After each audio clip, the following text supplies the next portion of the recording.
When Daniel Rivera threw himself in front of that bullet, he had 3 seconds to think about his son Lucas, watching from behind the candy aisle.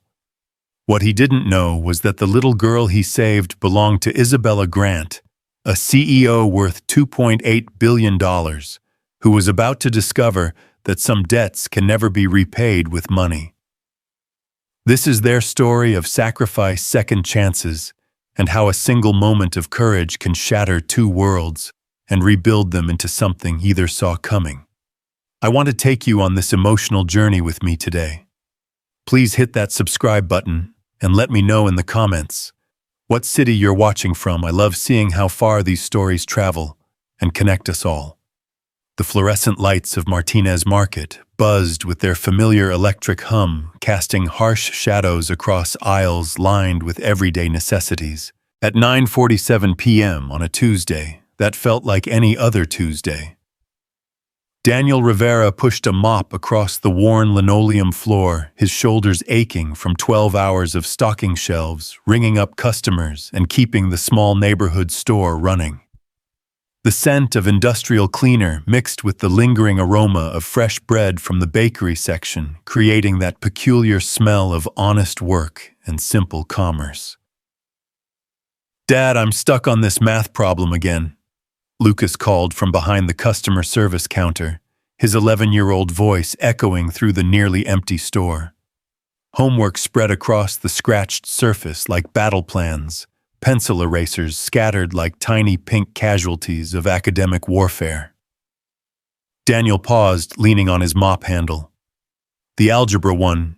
Yeah, the one with the X's and Y's that don't make any sense." Lucas's dark hair fell across his forehead as he hunched over the worksheet, a mirror image of his father's determined concentration. "Give me 2 minutes to finish this aisle, mijo. We'll figure it out together." This was their routine. Had been for 3 years now, ever since Maria died, and left Daniel to navigate single parenthood while keeping their heads above water financially. The market job paid enough to cover rent on their small apartment 6 blocks away, Lucas's school supplies, and the occasional pizza on Friday nights. It wasn't the life Daniel had imagined when he'd graduated with an engineering degree 8 years ago, but it was their life, and he'd built something steady from the wreckage of loss. The bell above the front door chimed, and Daniel looked up to see a woman stride in with the kind of purposeful energy that suggested she owned everything she touched. Designer heels clicked against the floor with military precision. Her black suit was tailored to perfection, and even at this hour, her auburn hair was swept back in a style that probably cost more than Daniel made in a week. She held a phone pressed to her ear with one hand, while a small girl, maybe 6 or 7, tugged at her free hand. "Mommy, can we get ice cream?" the little girl asked, her voice carrying that universal childhood hope that maybe this time would be different. The woman Isabella, though Daniel didn't know her name yet, held up one finger in the universal gesture for wait, and continued her conversation. "No, Marcus, I don't care if the Tokyo markets are opening. Tell them the acquisition goes through at the price we discussed, or it doesn't go through at all." The little girl's shoulders slumped, and she wandered toward the candy aisle where Lucas sat with his homework. Her shoes lit up with each step, pink and purple LEDs that seemed to brighten the dim store. She wore a yellow dress with small daisies on it, the kind of outfit that spoke of morning decisions made by nannies and rushed goodbyes. "Hi," she said to Lucas, who looked up from his worksheet. "Hi," Lucas replied, his natural friendliness overcoming the shyness that usually struck when he met new kids. "I'm Lucas." "I'm Sophie. What are you doing?" "Homework. Math." He made a face that communicated his opinion of algebraic equations more clearly than words could. Sophie giggled, a sound like wind chimes on a summer evening. "I hate math too." "Well, I don't really know math yet, but it looks hard." Daniel found himself smiling as he continued mopping, keeping one ear on the children's conversation and one eye on their mother, who had now moved to the produce section while maintaining her phone conference.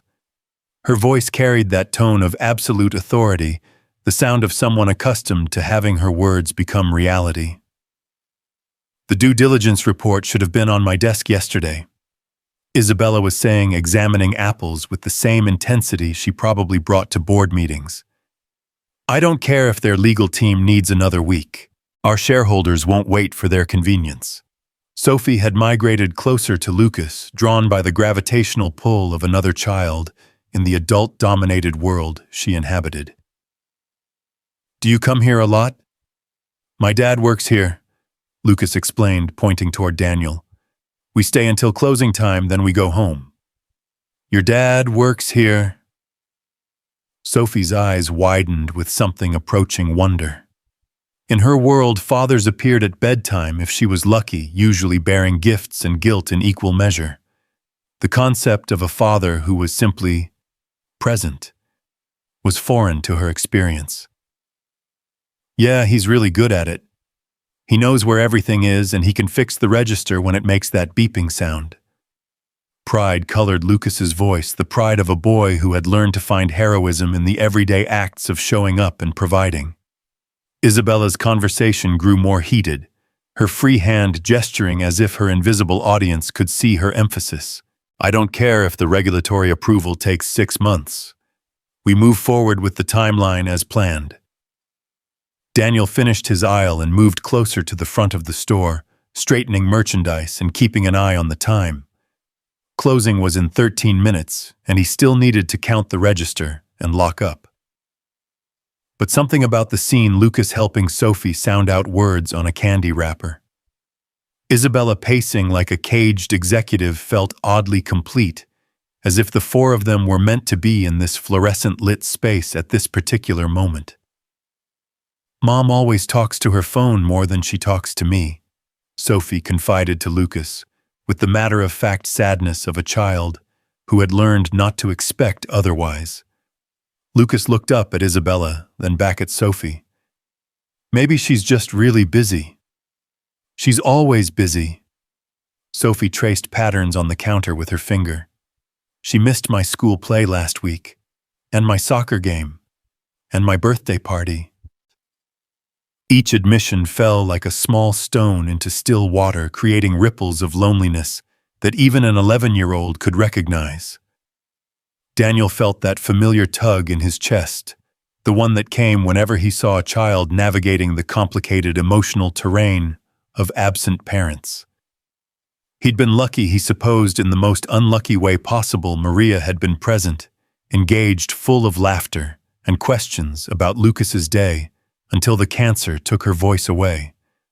Some children, like Sophie, had parents who were physically present, but emotionally absent ghosts in expensive clothing, who provided everything except attention. I bet she loves you a lot, Lucas said, with the wisdom of someone who had learned to find love in packed lunches and help with homework. Sometimes grown-ups just don't know how to show it. Isabella's voice rose slightly, pulling Daniel's attention back to her conversation. No, I will not reschedule the board meeting. If Peterson has a problem with the merger timeline, he can take it up with me directly. She was beautiful, Daniel realized, but in the way that skyscrapers were beautiful, impressive, commanding, and somehow untouchable. Everything about her suggested success, the confident posture, the expensive accessories, the way she moved through space as if it bent to accommodate her presence. She was probably the kind of woman who had never worried about rent money or whether the electricity would stay on through the end of the month. The bell above the door chimed again, but this time the sound carried a different quality, sharp and urgent. Daniel looked up to see two men entering, and something in their movements made his hand tighten involuntarily on the mop handle. They weren't walking like customers. They were walking like predators. The first man was tall and lean, wearing a hoodie pulled up despite the warm evening. His eyes swept the store with the calculating gaze of someone taking inventory, not of products, but of people, exits, and opportunities. The second man was shorter, broader, with nervous energy that radiated off him like heat from asphalt. Both had their hands buried deep in their jacket pockets, in a way that suggested those pockets contained more than keys and loose change. Isabella, still absorbed in her phone call, didn't notice the shift in atmosphere. But Daniel did. And so did Lucas, whose young instincts picked up on the sudden tension that filled the space between the fluorescent lights and the worn linoleum. "Dad." Lucas's voice was quiet, uncertain. "It's okay, mijo," Daniel said, but his eyes never left the two men as they separated, moving with the practiced efficiency of people who had done this before. "Just stay where you are." The tall man approached the counter where Daniel stood, while the shorter man positioned himself near the front door. Classic positioning, Daniel realized with a cold clarity that cut through his initial shock. Block the exit control, the space minimize variables. "Evening," the tall man said, his voice carrying a false casualness that fooled no one. "Nice quiet store you got here." "We're actually about to close," Daniel replied, keeping his voice steady, despite the way his heart had begun hammering against his ribs. "But if you need something specific—" "Oh, we need something specific, all right." The man's hand emerged from his pocket, and with it came the dull, metallic gleam of a gun. "We need everything in that register, and we need it right now."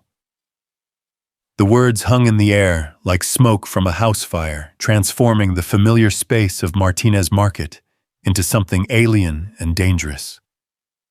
Isabella finally looked up from her phone call, her corporate crisis suddenly insignificant in the face of a much more immediate threat. "Mommy?" Sophie's voice was small, confused, the sound of childhood innocence encountering something it couldn't process. "Everyone just stay calm." The tall man continued, his weapon now clearly visible, but held low almost casually. "This doesn't have to be complicated. Register money, whatever cash you got in your pockets, maybe some of those nice, expensive accessories." His eyes fixed on Isabella's diamond watch, her designer purse. "Then we're gone and everybody goes home to their families." Daniel's mind raced through possibilities and probabilities. The store's security camera was broken, had been for 2 months, and the owner kept promising to fix it. The panic button under the register would summon police, but response time in this neighborhood was typically 8 to 10 minutes. Too long. Way too long. "Okay," Daniel said, raising his hands slowly. "Okay, no problem.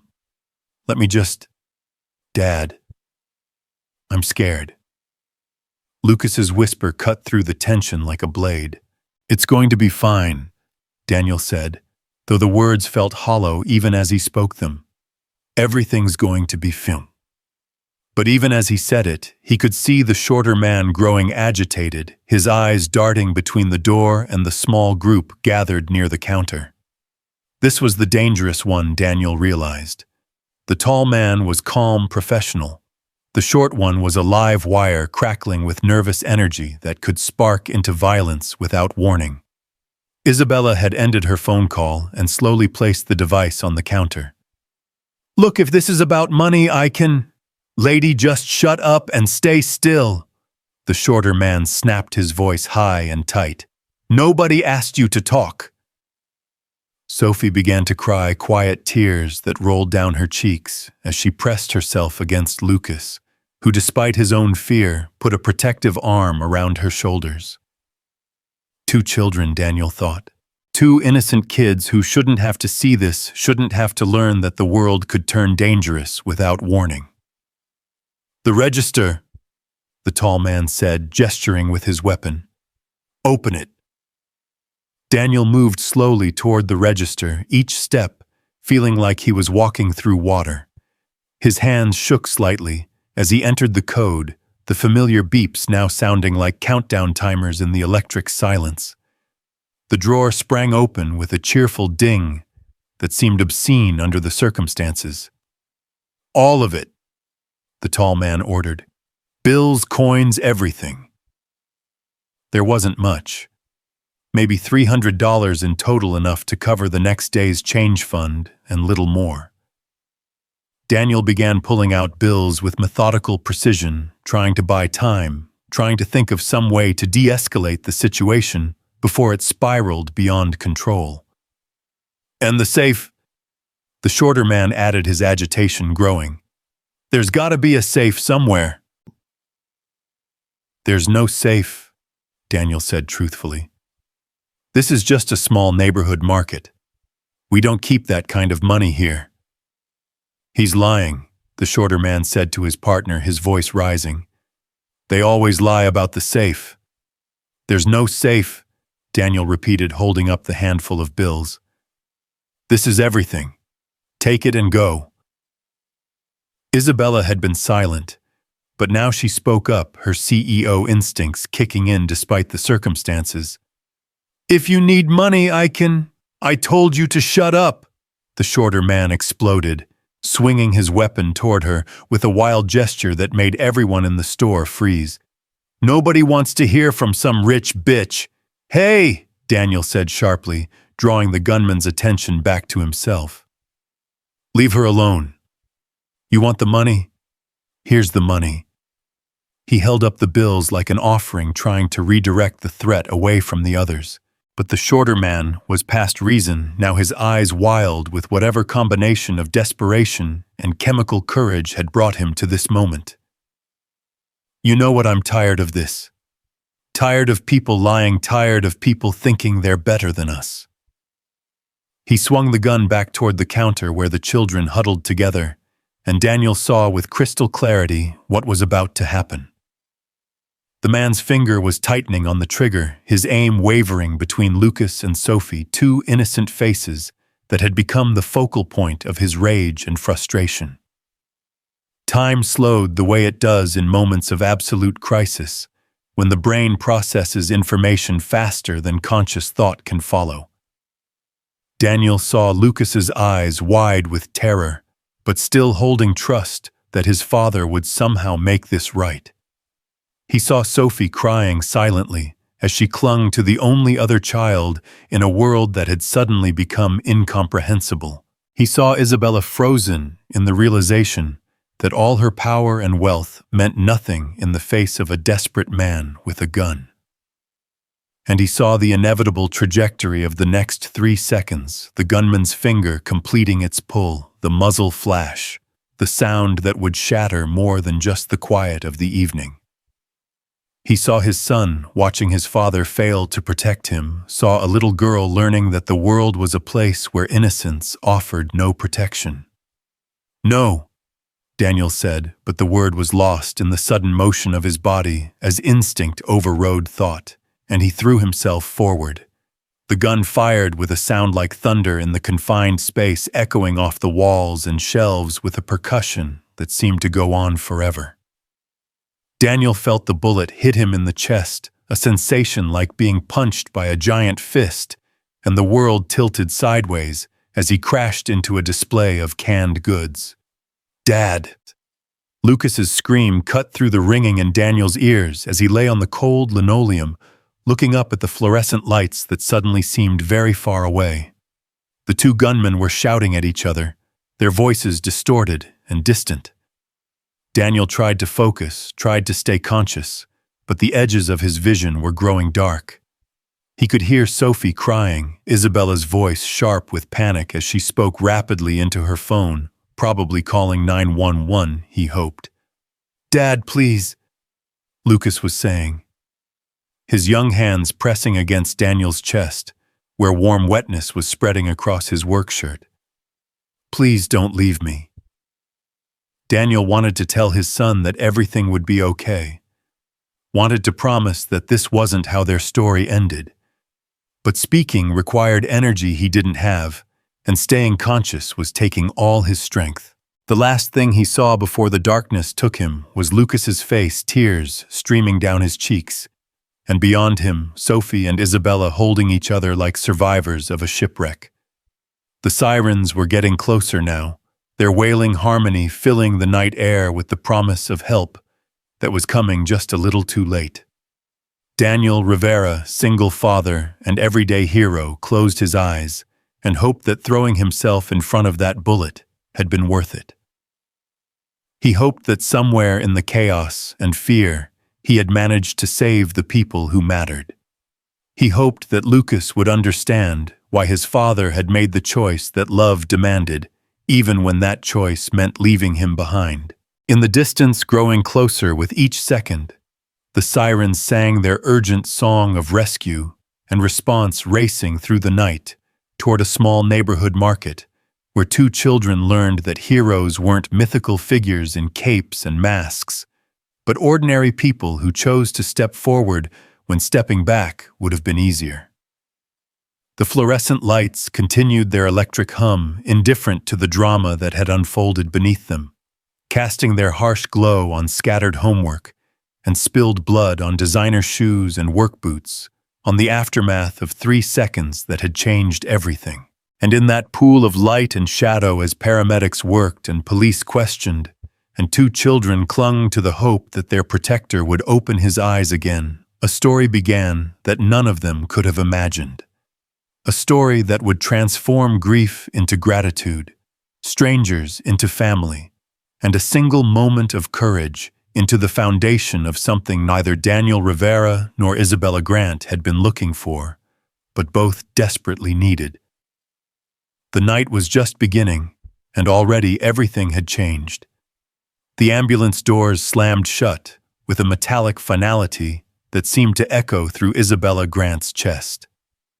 She stood in the parking lot of Martinez Market, her designer heels clicking nervously against the asphalt as red and blue lights painted the night in urgent colors. Sophie clung to her hand with a grip that spoke of terror barely contained, while Lucas sat on the bumper of a police cruiser, his young face streaked with tears and his father's blood still staining his school uniform.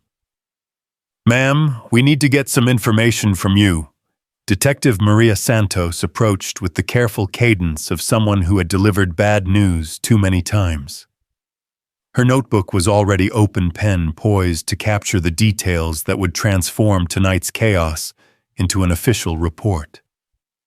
Isabella nodded, but her eyes remained fixed on the spot where the ambulance had disappeared around the corner, racing toward Mercy General Hospital, with sirens that grew fainter with each second.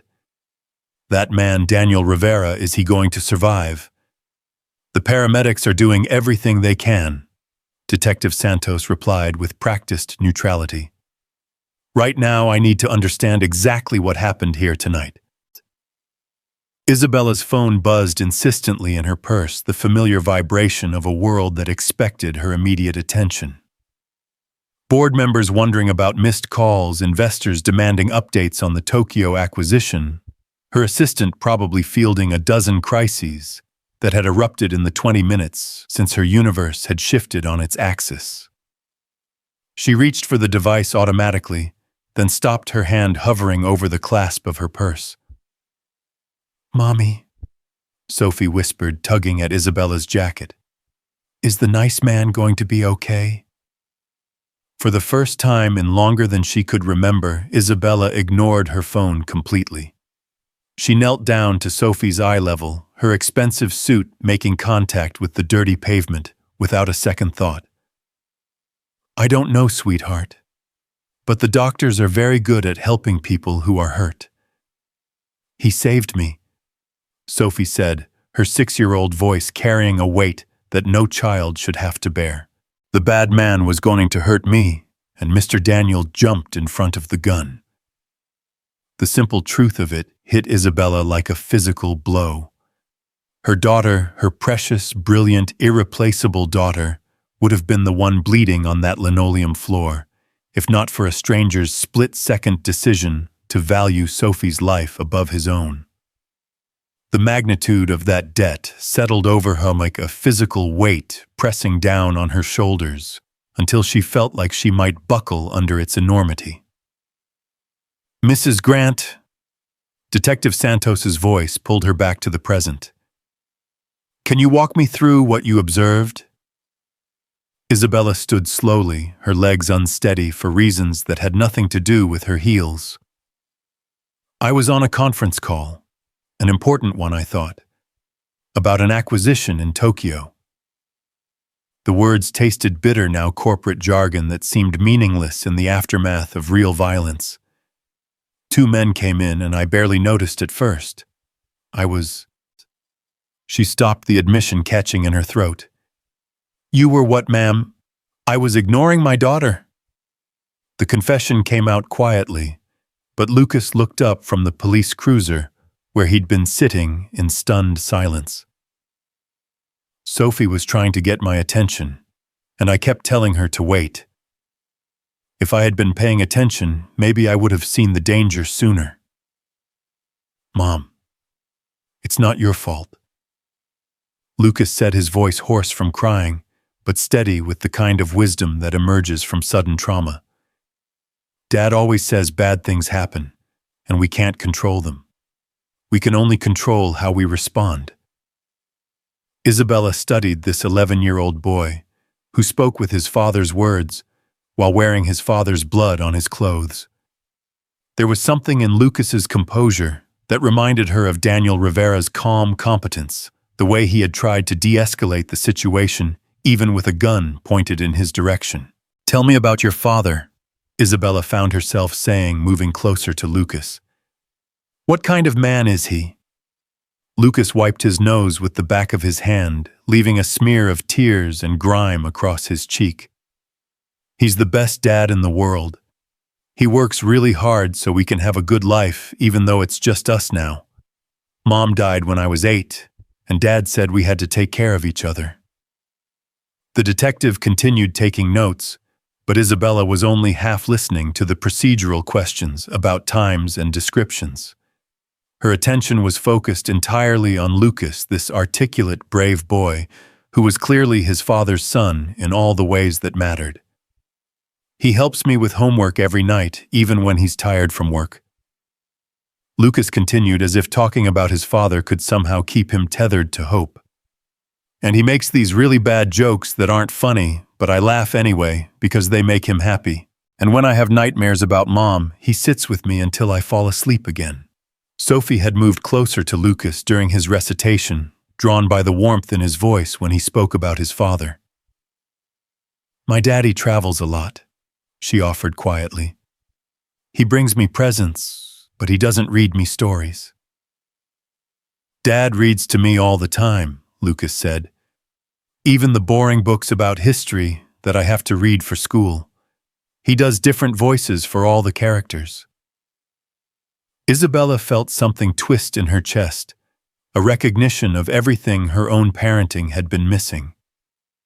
When was the last time she had read to Sophie? When was the last time she had helped with homework, or made bad jokes, or simply sat still long enough to have a real conversation with her daughter? Mrs. Grant, Detective Santos said, drawing her attention back to the interview. The perpetrators, did you get a good look at them?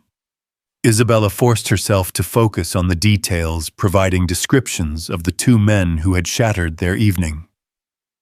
The tall one with the calculating eyes, the shorter one whose desperation had made him dangerous. She answered questions about the timeline, about what she had observed about the moments before Daniel Rivera made his choice. And after Mr. Rivera was shot, Detective Santos prompted. Chaos, Isabella said simply. The two men grabbed what money there was and ran. I called 911 while Lucas tried to stop his father's bleeding. Sophie was crying, and I was trying to comfort her while staying on the line with the dispatcher. What she didn't mention was the moment when she had looked up from her phone not to take a business call, but to really see the scene in front of her. Lucas, 11 years old and terrified, pressing his small hands against his father's chest, while whispering promises that everything would be okay. The courage of it, the love of it, had nearly brought her to her knees. We'll need you both to come to the station tomorrow to look at some photos, Detective Santos said, closing her notebook. In the meantime, is there someone who can stay with the boy tonight? The question hung in the air like a challenge. Lucas had no one. His father was fighting for his life in an operating room, and there was no extended family, no emergency contact beyond the two of them. Isabella could see the social services machinery already beginning to turn, the foster care system preparing to swallow up another child, whose only crime was having a father brave enough to take a bullet for a stranger. "He'll stay with us." Isabella heard herself saying the words, emerging before her conscious mind had fully processed the decision. Lucas looked up sharply, hope and suspicion warring in his young features. "Really?" "Of course," Isabella said, though she had no idea what she was committing to. "Until your father is better, you're not going to be alone." Detective Santos raised an eyebrow. "Ma'am, there are procedures for this kind of situation. Child services will need to—" "I have the best lawyers in the city," Isabella interrupted, her CEO voice emerging automatically. "Whatever paperwork needs to be filed, whatever approvals are required, it will be handled. This boy is not going into the system because his father saved my daughter's life." The detective looked like she wanted to argue, but something in Isabella's tone suggested that resistance would be futile.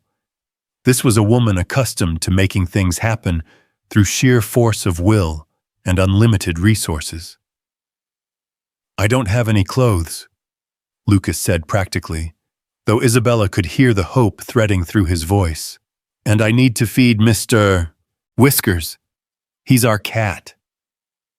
"We'll get your clothes and your cat," Isabella assured him. "And anything else you need." Sophie had been listening to this exchange with growing excitement. "Lucas is going to live with us. Temporarily," Isabella clarified, though she was beginning to realize that nothing about this situation felt temporary. The bond forged in crisis had weight to its substance that couldn't be easily dismissed once the immediate danger had passed. 30 minutes later, they were in Isabella's Mercedes, heading toward the modest apartment complex where Daniel and Lucas Rivera had built their life together. Lucas sat in the front passenger seat, giving quiet directions, while Sophie chattered nervously in the back, asking questions about everything from Lucas's favorite food to whether he liked to play dress-up. "She doesn't have many friends," Isabella explained apologetically, when Sophie's enthusiasm began to overwhelm Lucas's obvious exhaustion. "It's okay," Lucas said. "She's nice. Dad always says kids need other kids to remind them how to be happy." The apartment building was older but well-maintained, the kind of place where working families could afford rent without sacrificing dignity. Lucas led them up 2 flights of stairs to apartment 2B, fishing a key from his backpack, with hands that trembled slightly. "Welcome to our home," he said simply, pushing open the door. Isabella had expected something smaller, shabbier, more obviously marked by financial struggle. Instead, she found herself in a space that was clearly a home in every sense that mattered. The furniture was worn but comfortable, arranged to maximize the small living area. Photographs covered every available surface. Lucas at various ages, a beautiful woman who could only be his mother. Family moments captured in drugstore frames that held memories more precious than any art collection. "That's my mom," Lucas said, noticing Isabella's attention on the photographs. "Dad says she would have loved to meet Sophie." The apartment was clean to the point of obsessiveness, every surface polished, every item in its proper place. This was the home of a man who took pride in what he could control, who had created order and beauty from limited resources and unlimited love.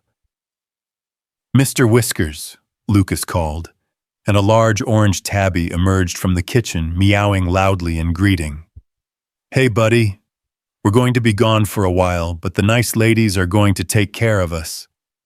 Sophie dropped to her knees, immediately extending her hand for the cat to sniff. "He's beautiful. Can I pet him?" "He likes to be scratched behind his ears," Lucas instructed, and soon Sophie was giggling as Mr. Whiskers purred and rubbed against her small hands. Isabella stood in the center of the living room, taking in details that told the story of 2 people who had faced loss and hardship with grace. The bookshelf was packed with everything from engineering textbooks to children's classics. The refrigerator was covered with Lucas's artwork and school achievements. A chess set sat half-finished on the coffee table, evidence of quiet evening games between father and son. "Your father taught you to play chess?" Isabella asked. "He's teaching me," Lucas corrected gently. "He says chess is like life, you have to think ahead, but you also have to be ready to adapt when things don't go according to plan." While Lucas packed a bag with clothes and necessities, Isabella found herself drawn to the kitchen, where a note was magneted to the refrigerator in Daniel's careful handwriting. "Lucas left over spaghetti in the fridge for dinner. Do your math homework first, then you can watch TV until 9:30. Love you, mijo. Dad." The simple domestic instruction carried the weight of ordinary love. The kind of daily devotion that builds a childhood one small gesture at a time. Isabella thought of her own kitchen, immaculate and barely used, staffed by a housekeeper who prepared meals that Isabella often ate alone while reviewing contracts. "Mrs. Grant." Lucas appeared in the doorway with a stuffed animal under one arm and a framed photo in his hand. "Is it okay if I bring this? It's the last picture we took together, all three of us." Isabella looked at the photograph, Daniel, Lucas, and a woman with warm eyes, and Lucas's smile standing in front of a Christmas tree that was clearly the centerpiece of a modest but joyful celebration. "Of course you can bring it. You can bring anything that makes you feel closer to home." "Thank you," Lucas said simply, but the gratitude in his voice was profound. "For everything. Dad always says we should be grateful when people choose kindness because they don't have to." As they prepared to leave, Isabella's phone finally demanded attention with a series of increasingly urgent buzzes.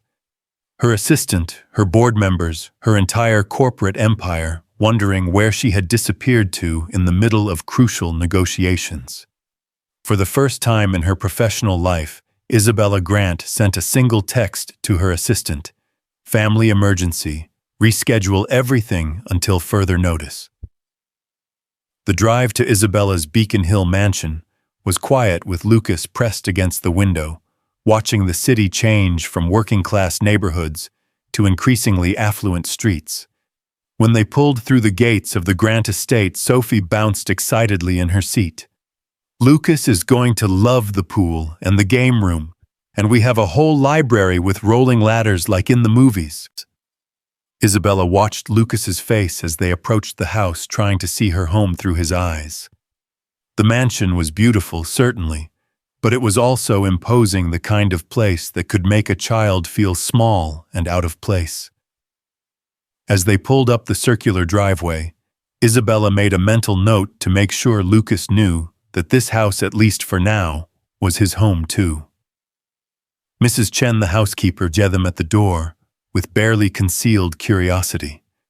Isabella had never brought unexpected guests home, especially not children with overnight bags and cats in carriers.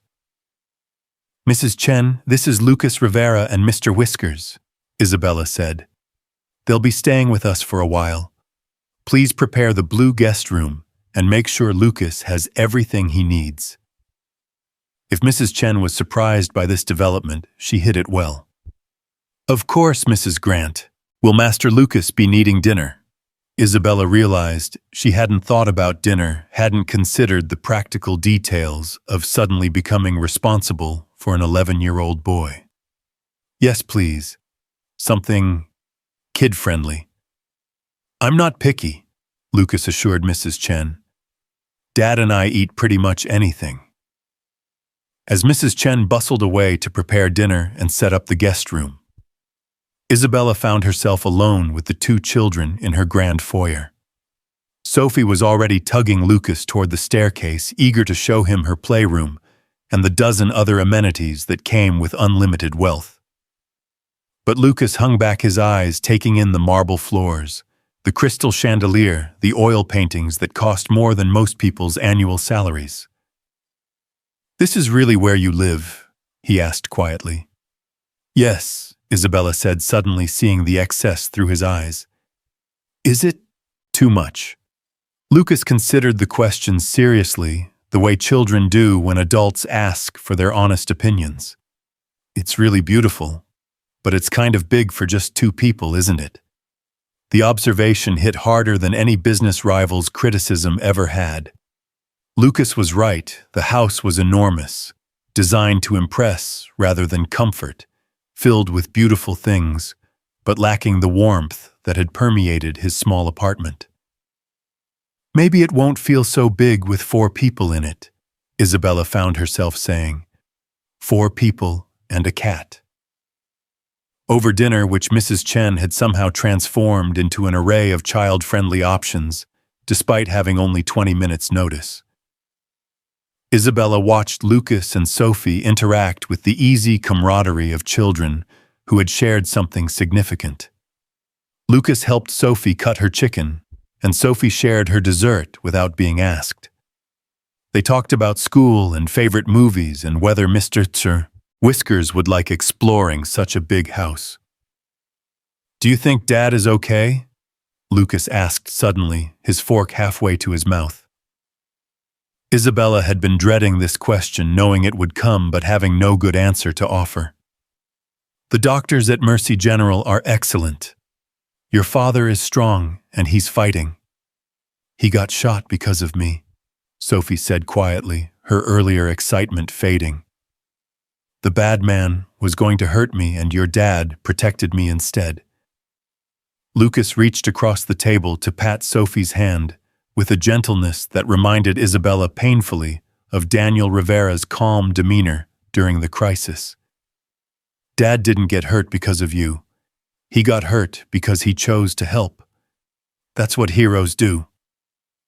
"Is your dad a hero?" Sophie asked.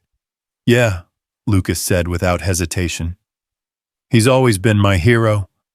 Now I guess he's yours too." After dinner, as Mrs. Chen showed Lucas to his room, and Sophie went through her elaborate bedtime routine, Isabella found herself in her home office staring at a phone that had been silent for the first time in years. Her empire could function without her for one night, she realized. Deals could wait, acquisitions could be postponed, and the world would continue turning even if Isabella Grant wasn't actively managing every detail. She thought about Daniel Rivera lying in a hospital bed, fighting for his life, because he had made an impossible choice in an impossible moment. She thought about Lucas sleeping in a guest room that was larger than his entire apartment, trusting a virtual stranger to keep him safe while his father recovered. She thought about Sophie, who had experienced genuine terror for the first time in her protected life, but who had also witnessed real courage and selfless love. At midnight, unable to sleep, Isabella drove to Mercy General Hospital. The ICU was quiet, filled with the soft beeps and hums of machines keeping vigil over human vulnerability. She approached the nurses' station with the confidence of someone accustomed to getting what she wanted, even when visiting hours were long over. "I'm here about Daniel Rivera," she told the night nurse, "the gunshot victim who came in this evening." "Are you family?" the nurse asked routinely. Isabella paused, considering the question more deeply than the nurse probably intended. Was she family, not by blood or law, certainly, but by debt and gratitude and something else she couldn't quite name? "He saved my daughter's life. I need to know how he's doing." The nurse's expression softened. "He's stable but critical. The surgery went well. They were able to repair the damage to his lung and stop the internal bleeding.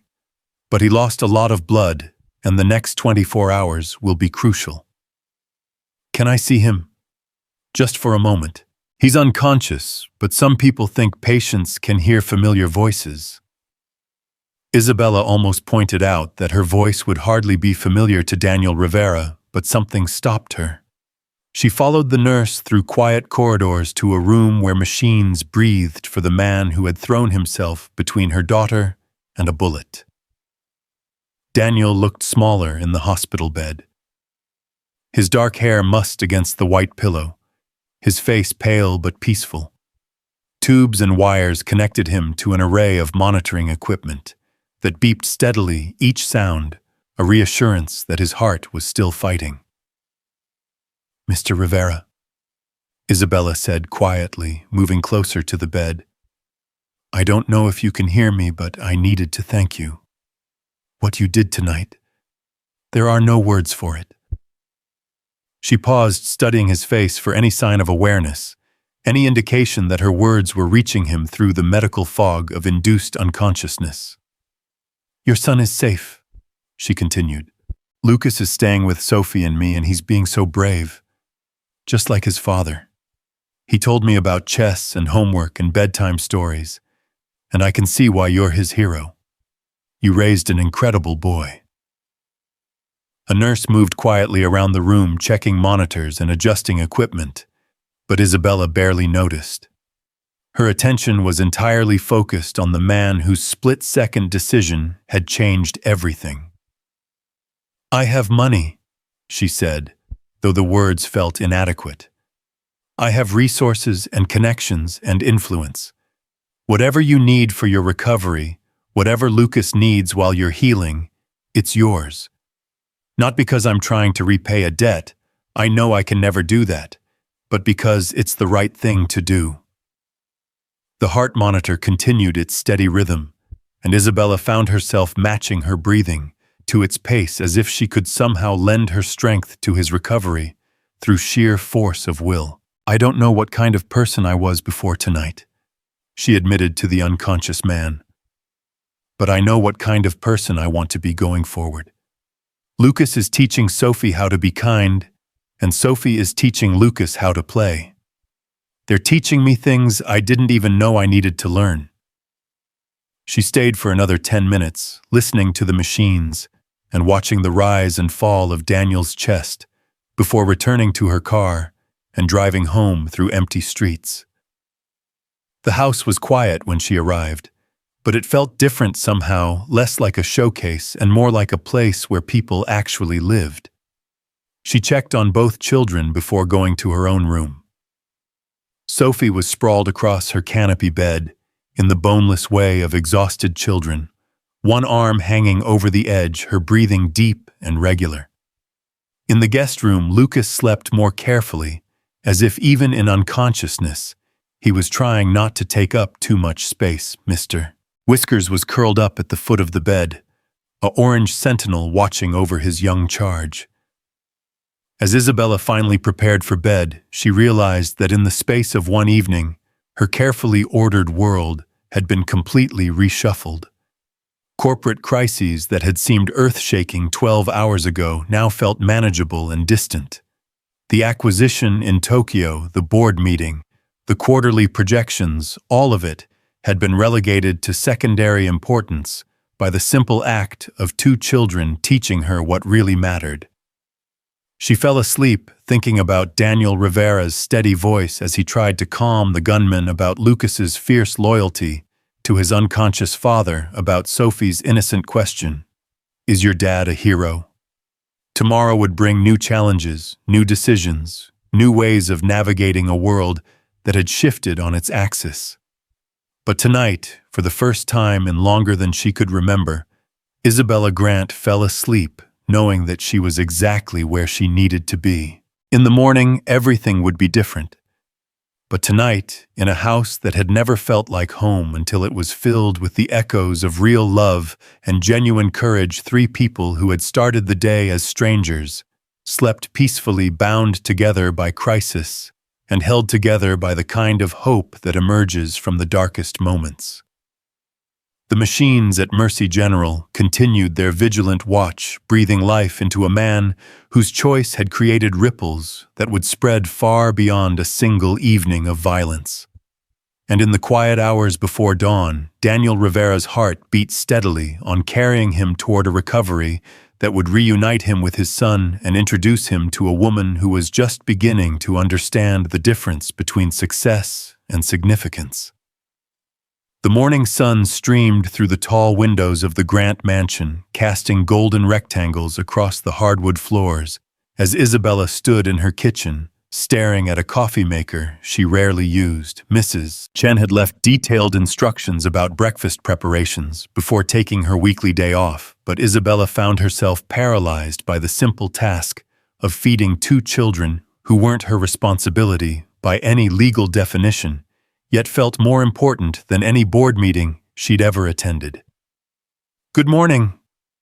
Lucas's voice came from the doorway, soft and polite in the way of children who had learned early not to impose on adult spaces. He wore the same clothes from yesterday, wrinkled from sleep, but clean, and his dark hair stuck up at odd angles despite obvious attempts to smooth it down. "Good morning," Isabella replied, turning from the coffee maker with relief. "Did you sleep well?" "Yes, ma'am, thank you." Lucas moved carefully into the kitchen, his eyes taking in the granite countertops and professional-grade appliances with the same careful assessment he'd shown the night before. "Is there any news about my dad?" The question she'd been dreading hung in the air between them. Isabella had called the hospital twice since 5 a.m., but the updates remained frustratingly vague. Stable but critical. Resting comfortably. No change. Medical speak that revealed nothing about whether Daniel Rivera would wake up today, tomorrow, or at all. "He made it through the night," Isabella said carefully. "The doctors say that's a very good sign." Lucas nodded with the grave acceptance of a child who had already learned that good news often came wrapped in careful qualifications. "Can we visit him today?" Before Isabella could answer, Sophie bounded into the kitchen with the explosive energy of a 6-year-old who had slept well and awakened to the exciting prospect of having a new friend in the house. Her blonde hair was a tangle of curls, and she wore pajamas decorated with cartoon unicorns. "Lucas, you're still here. I thought maybe I dreamed everything that happened yesterday." Sophie launched herself toward Lucas with the casual affection of someone who had never learned to doubt that her presence was welcome. "I'm still here," Lucas confirmed, catching Sophie in a gentle hug that spoke to his natural kindness despite his own emotional turmoil. "At least until my dad gets better." "When will that be?"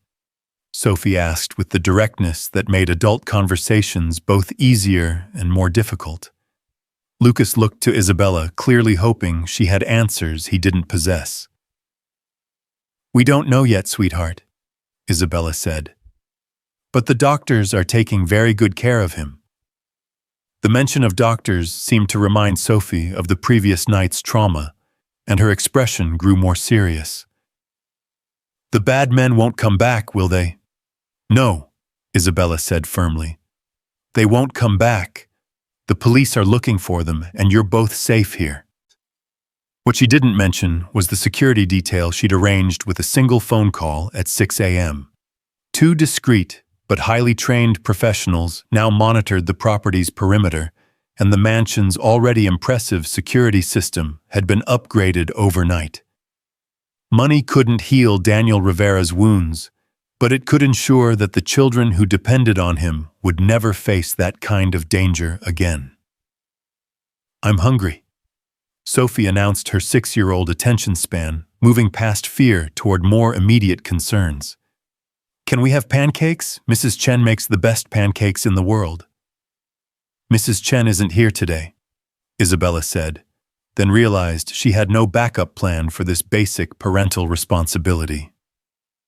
In Sophie's 6 years of life, meals had simply appeared prepared by household staff, who handled such details invisibly and efficiently. "I can make pancakes," Lucas offered quietly. "Dad taught me.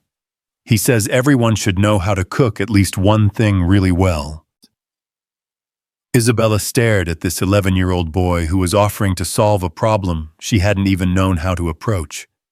"You know how to cook? Just basic stuff," Lucas said, with a modesty that reminded her of his father's understated competence. "Pancakes, scrambled eggs, grilled cheese. Dad works a lot, so he made sure I could take care of myself if I needed to." The casual mention of Daniel's work schedule hit Isabella like a physical blow. While she had been building an empire and accumulating wealth, Daniel Rivera had been teaching his son life skills and independence, preparing him for a world that might not always provide the security of two-parent households and unlimited resources. "That would be wonderful," Isabella said, stepping aside to give Lucas access to the kitchen. "Do you need help finding anything?" Lucas moved through the unfamiliar space with systematic efficiency, opening cabinets and drawers, until he located the necessary ingredients and equipment. His movements were careful and deliberate, the actions of someone who had learned to cook out of necessity rather than hobby. "Sophie, can you help me crack eggs?" Lucas asked, and Sophie immediately climbed onto a kitchen stool, eager to participate in this new adventure.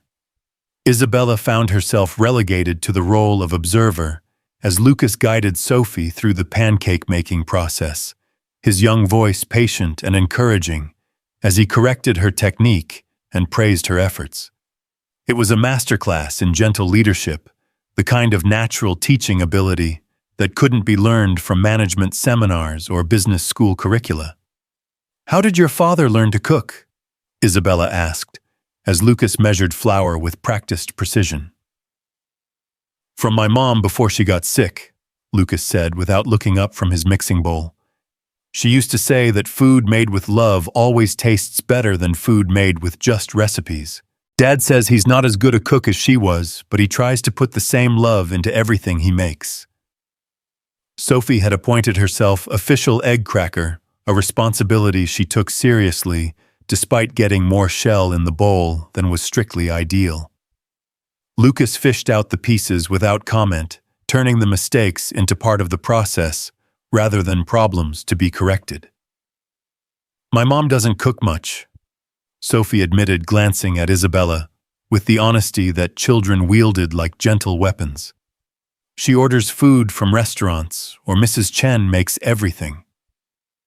Isabella felt heat rise in her cheeks, embarrassed by her daughter's casual revelation of just how disconnected she had become from the basic acts of nurturing that Lucas clearly took for granted. When had she stopped being a mother and become simply a provider of resources? "Maybe we can all learn to cook together," Isabella heard herself saying. "I used to enjoy it before." Before what? Before the company became everything. Before success became more important than presence. Before she had convinced herself that providing material comfort was the same thing as providing emotional support. Lucas looked up from the mixing bowl flour, dusting his dark hair. "I could teach you some of Dad's recipes if you want. He has this really good one for spaghetti sauce that takes all day to make, but it's worth it." The generosity of the offer, this boy whose father was fighting for his life offering to share family recipes with virtual strangers, threatened to undo Isabella's carefully maintained composure. "I would like that very much." As pancakes sizzled on the griddle, Isabella's phone rang, with the familiar urgency that had once made her heart race with professional excitement. Now the sound felt intrusive, a jarring interruption of something more important than quarterly earnings or market projections. "Don't you need to answer that?" Lucas asked, noticing her hesitation. "It can wait," Isabella said, and was surprised to realize she meant it. "Pancakes are more important than phone calls." Sophie clapped her hands in delight. "Mommy, you said pancakes are more important than phone calls. That's the funniest thing ever." But Lucas didn't laugh. Instead, he gave Isabella a look of such pure approval that she felt something shift inside her chest, a recognition that this 11-year-old boy understood exactly what that choice meant and why it mattered. The pancakes were perfect, fluffy and golden brown, with just the right amount of sweetness. Isabella couldn't remember the last time she had eaten breakfast at her own kitchen table, much less breakfast that had been prepared with care rather than efficiency. Sophie chattered about her upcoming school day, asking Lucas dozens of questions about his school, his friends, his favorite subjects. "Do you like math?" Sophie asked, syrup dripping from her fork. Not really, Lucas admitted. But Dad says even if we don't like something, we still have to try our best. He helps me with homework every night, even the really hard stuff. Mommy used to help me with homework, Sophie said, then added with devastating casualness. But now she's usually on the phone. Isabella set down her fork, the weight of her daughter's observation settling over her like a heavy blanket. How many homework sessions had she missed?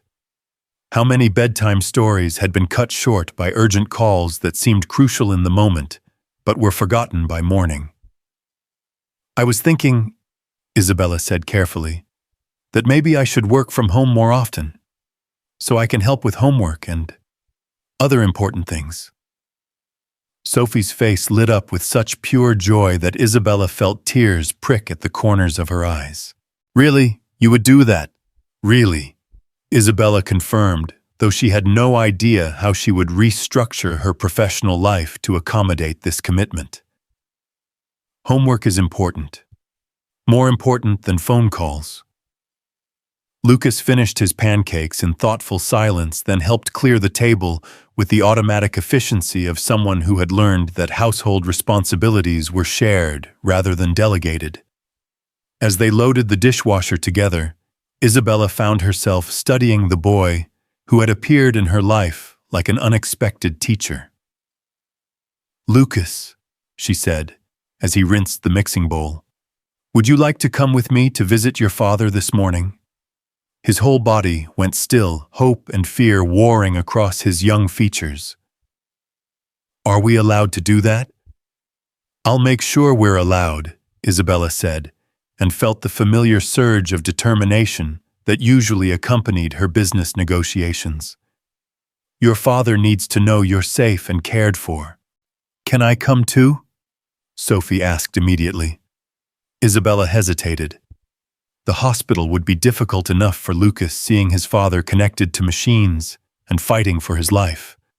For Sophie, who had no experience with serious illness or injury, it might be traumatic. I think this first visit should be just for Lucas, Isabella said gently. But maybe later, when his father is feeling better, we can all visit together. Sophie's face fell, but Lucas reached over to squeeze her hand. I'll tell my dad all about you, he promised. About how brave you were last night, and how you're helping take care of Mr. Whiskers.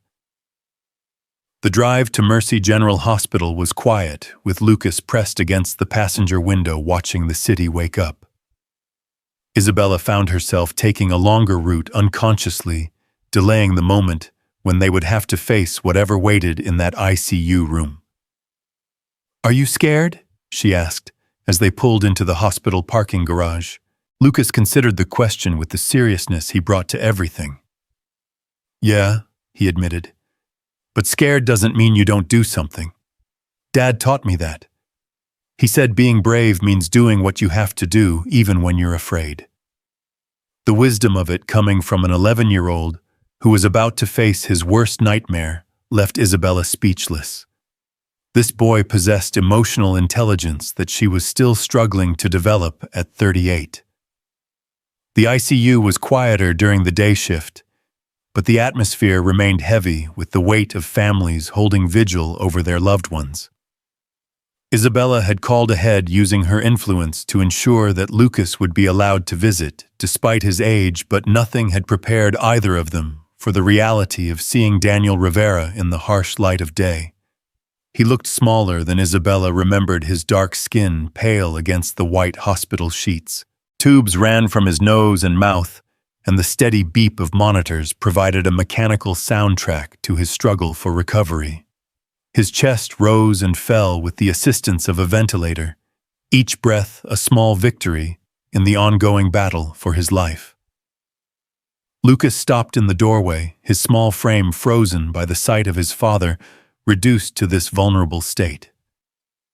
Isabella felt her own throat tighten at the boy's obvious distress, the way his hands clenched into fists at his sides as he fought to maintain the composure that had carried him through the previous night. It's okay to be scared, Isabella said softly, placing a gentle hand on Lucas's shoulder. It's okay to cry. He looks so small. Lucas whispered, his voice barely audible above the mechanical sounds of the medical equipment. He's still your father, Isabella said. He's still the man who taught you to cook pancakes and helped you with algebra. He's just sleeping while his body heals. Lucas took a tentative step into the room, then another, until he was standing beside the bed where his father lay unconscious. With careful deliberation, he reached out to touch Daniel's hand, the one that wasn't connected to an IV line. Hi, Dad. Lucas said, his voice stronger now. It's me. I'm okay.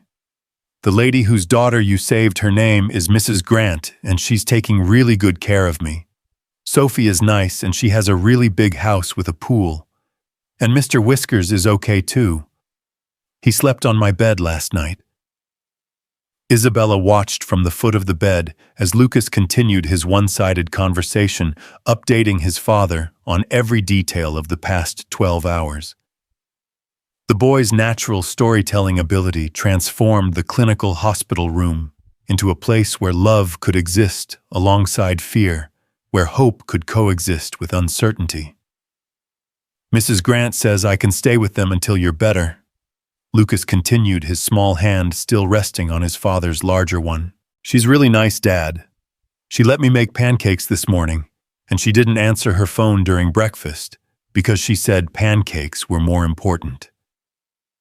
The simple statement hit Isabella with unexpected force. In Lucas's world, that small gesture represented something significant, a choice that valued presence over productivity, relationship over responsibility. She thought about all the breakfasts she had missed with Sophie, all the moments she had prioritized business over being present. The doctors say you're going to be okay, Lucas said, though his voice wavered slightly on the promise. They say you just need to rest and let your body heal, so that's what you have to do, okay? Don't worry about me or anything else. Just get better. A nurse entered the room to check Daniel's monitors, moving with the quiet efficiency of someone accustomed to working around families in crisis.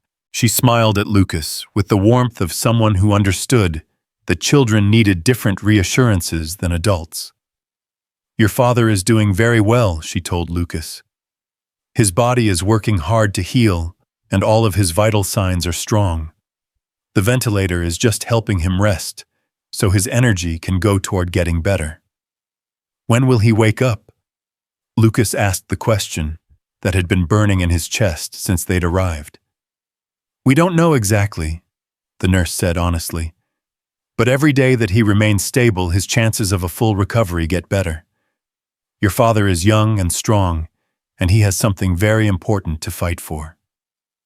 She looked at Lucas meaningfully as she said this last part, and Isabella realized that the medical staff had probably heard about the circumstances that brought Daniel to their ICU. In a profession that saw violence and tragedy every day, the story of a man who took a bullet to save a child would resonate with particular power. After the nurse left, Lucas continued talking to his father, sharing memories, and making plans for when Daniel was released from the hospital. He talked about school projects and upcoming tests, about things he wanted to show Sophie, and places they could visit together. His voice carried the determined optimism of a child who refused to consider any outcome other than his father's complete recovery. I should probably go soon, Lucas finally said, though reluctance colored his words. Mrs. Grant has to work, and Sophie is waiting for us. We can stay as long as you want, Isabella assured him, though she was surprised by her own words. Her assistant had called 3 times during their visit, and her phone continued to buzz with messages about meetings and deadlines that had once felt urgent. No, it's okay, Lucas said with his characteristic thoughtfulness. Dad needs to rest, and I need to help take care of Sophie. That's what Dad would want me to do.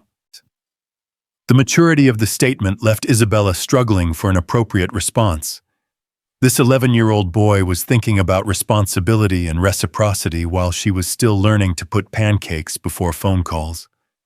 As they prepared to leave, Lucas leaned close to his father's ear. "I love you, Dad," he whispered. "Come back soon, okay?" The drive home was quiet again, but this time the silence felt different, less anxious, more contemplative. Lucas stared out the window at the city passing by, processing the reality of his father's condition and the uncertainty of their immediate future. "He looked peaceful," Lucas said eventually, "like he was just sleeping really deeply." "He is just sleeping," Isabella confirmed. "His body is using all its energy to heal." "Mrs. Grant," Lucas said, turning to face her with the directness that seemed to be a family trait. "Why are you being so nice to us? I mean, I'm grateful and everything, but you don't really know us." The question struck at the heart of something Isabella was still trying to understand herself. Why had she offered to take in this boy? Why had she rearranged her entire life for strangers who happened to intersect with her world during a moment of crisis? "Your father saved my daughter's life," she said, though she knew that didn't fully explain her motivations. "That creates a debt that can never really be repaid." "Dad doesn't think about debts," Lucas said thoughtfully. "He just thinks about doing what's right." The simple statement contained more wisdom than most of the business philosophy Isabella had absorbed over her career. Daniel Rivera hadn't calculated costs and benefits when he threw himself in front of that bullet. He had simply seen a child in danger and responded with instinctive courage. "Maybe I'm learning to think about what's right too," Isabella said, surprised by her own honesty. When they returned to the mansion, Sophie was waiting in the foyer with Mrs. Chen, who had returned from her day off and was clearly bursting with questions about the house guests who had appeared overnight. Sophie launched herself at Lucas with typical enthusiasm, eager to hear about the hospital visit and his father's condition. "Is he awake?" Sophie asked immediately. "Not yet," Lucas said. "But the doctors say he's getting stronger every day." Mrs. Chen approached Isabella with the discreet efficiency that had made her invaluable over the years. "Mrs. Grant, your assistant, has called several times. She says there are urgent matters requiring your attention." Isabella looked at the message slips in Mrs. Chen's hand, at the list of crises and opportunities that would normally have sent her rushing to her office. Instead, she found herself thinking about Lucas's pancakes and Sophie's request for help with homework, and the way Daniel Rivera's hand had felt under his son's gentle touch. "Tell Jennifer to reschedule everything until Monday," Isabella said. "Bella, I'm taking the rest of the week off." Mrs. Chen's eyebrows rose slightly, but she was too professional to comment on this unprecedented development. In 6 years of employment, she had never known Isabella Grant to take an unscheduled day off, much less an entire week. "All of it, Mrs. Grant?" Mrs. Chen asked for clarification. "All of it," Isabella confirmed. "If there's a genuine emergency, Jennifer can reach me. Otherwise, I'm not available." Sophie clapped her hands in delight. "You're staying home with us?" "I'm staying home with you," Isabella confirmed, then looked at Lucas. "If that's okay with you, of course. This is your home now too, at least until your father is better." Lucas nodded solemnly, as if he understood the magnitude of what Isabella was offering. "Thank you," he said simply, "for everything." The afternoon passed in a way that Isabella had forgotten was possible, slowly, peacefully, without the constant urgency that usually drove her days. Lucas helped Sophie with a puzzle, while Isabella watched from the sofa, observing the way he encouraged her patience and celebrated her small victories. When Sophie grew restless, Lucas suggested they take Mr. Whiskers on a tour of the garden, and Isabella found herself trailing behind 2 children who were teaching her how to notice details she had been too busy to see. "The roses are really pretty," Lucas observed as they walked through the meticulously maintained flower beds. "Dad would like these. He tried to grow roses in our apartment, but they never did very well in pots." "Maybe when he's better we could plant some roses together," Isabella suggested. "In the garden."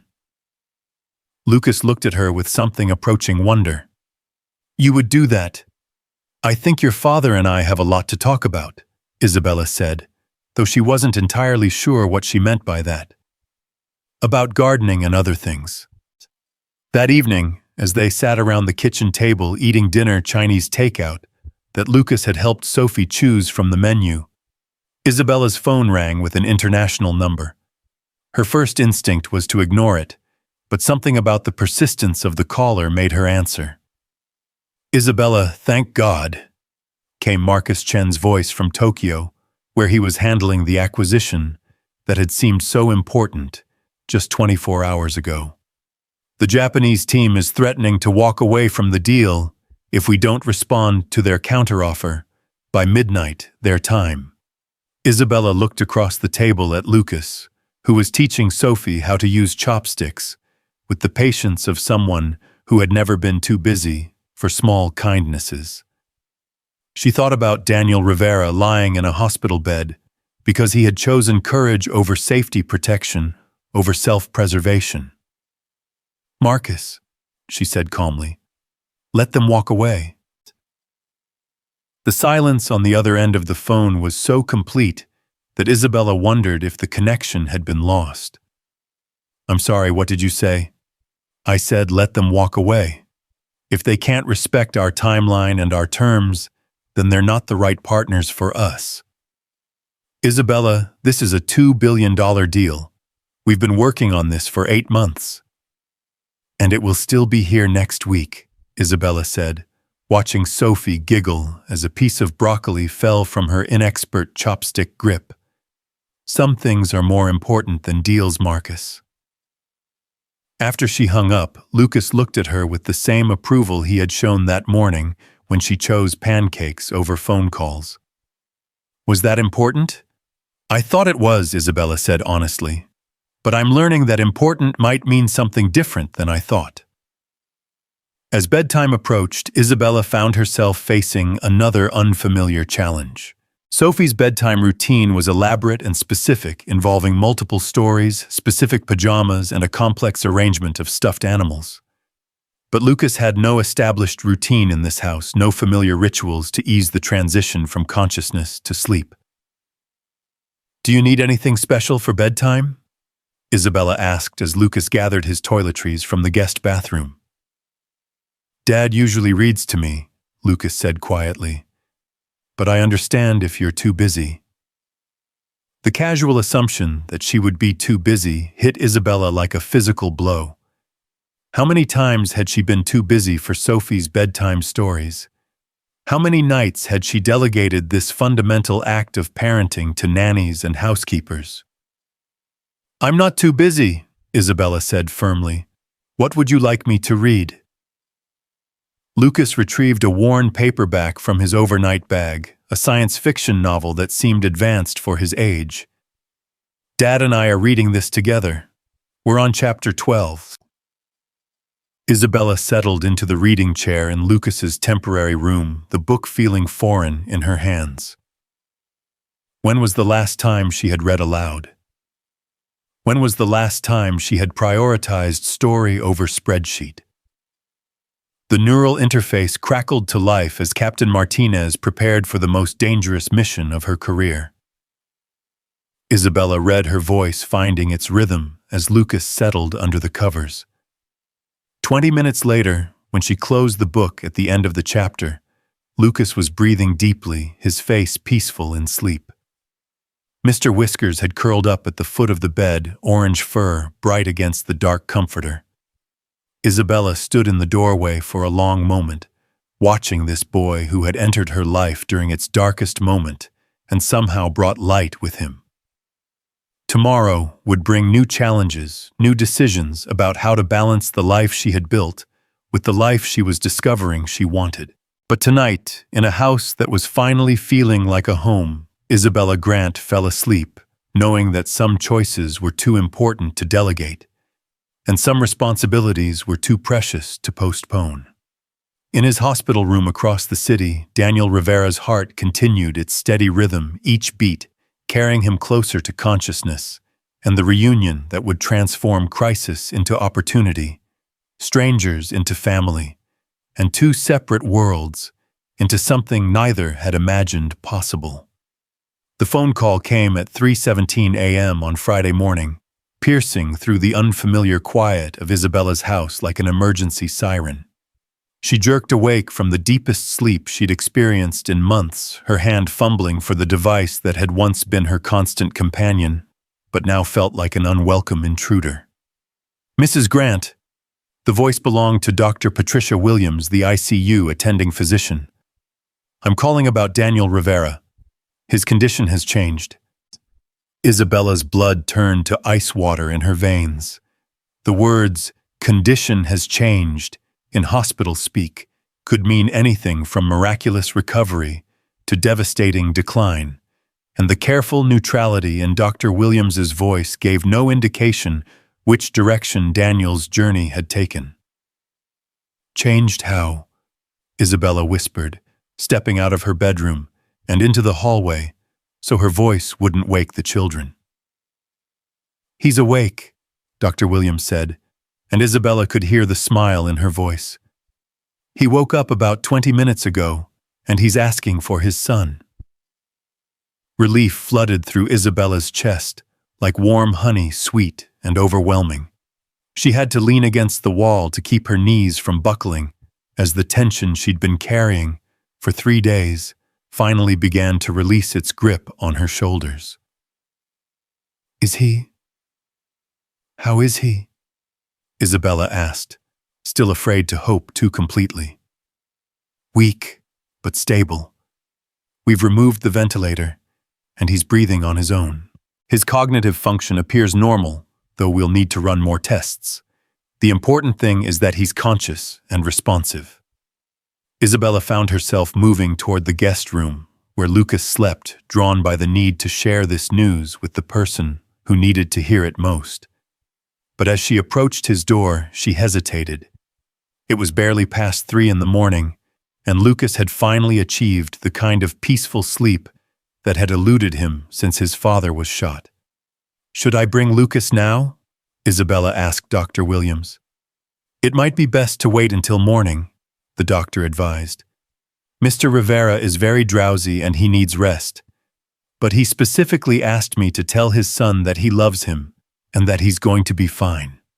After ending the call, Isabella stood in the dark hallway of her mansion, surrounded by the expensive artwork and designer fixtures that had once defined her success, and felt something shift fundamentally in her understanding of what truly mattered. Daniel Rivera was going to live. Lucas would have his father back. And somehow in the space between crisis and resolution, Isabella had discovered parts of herself she hadn't known existed.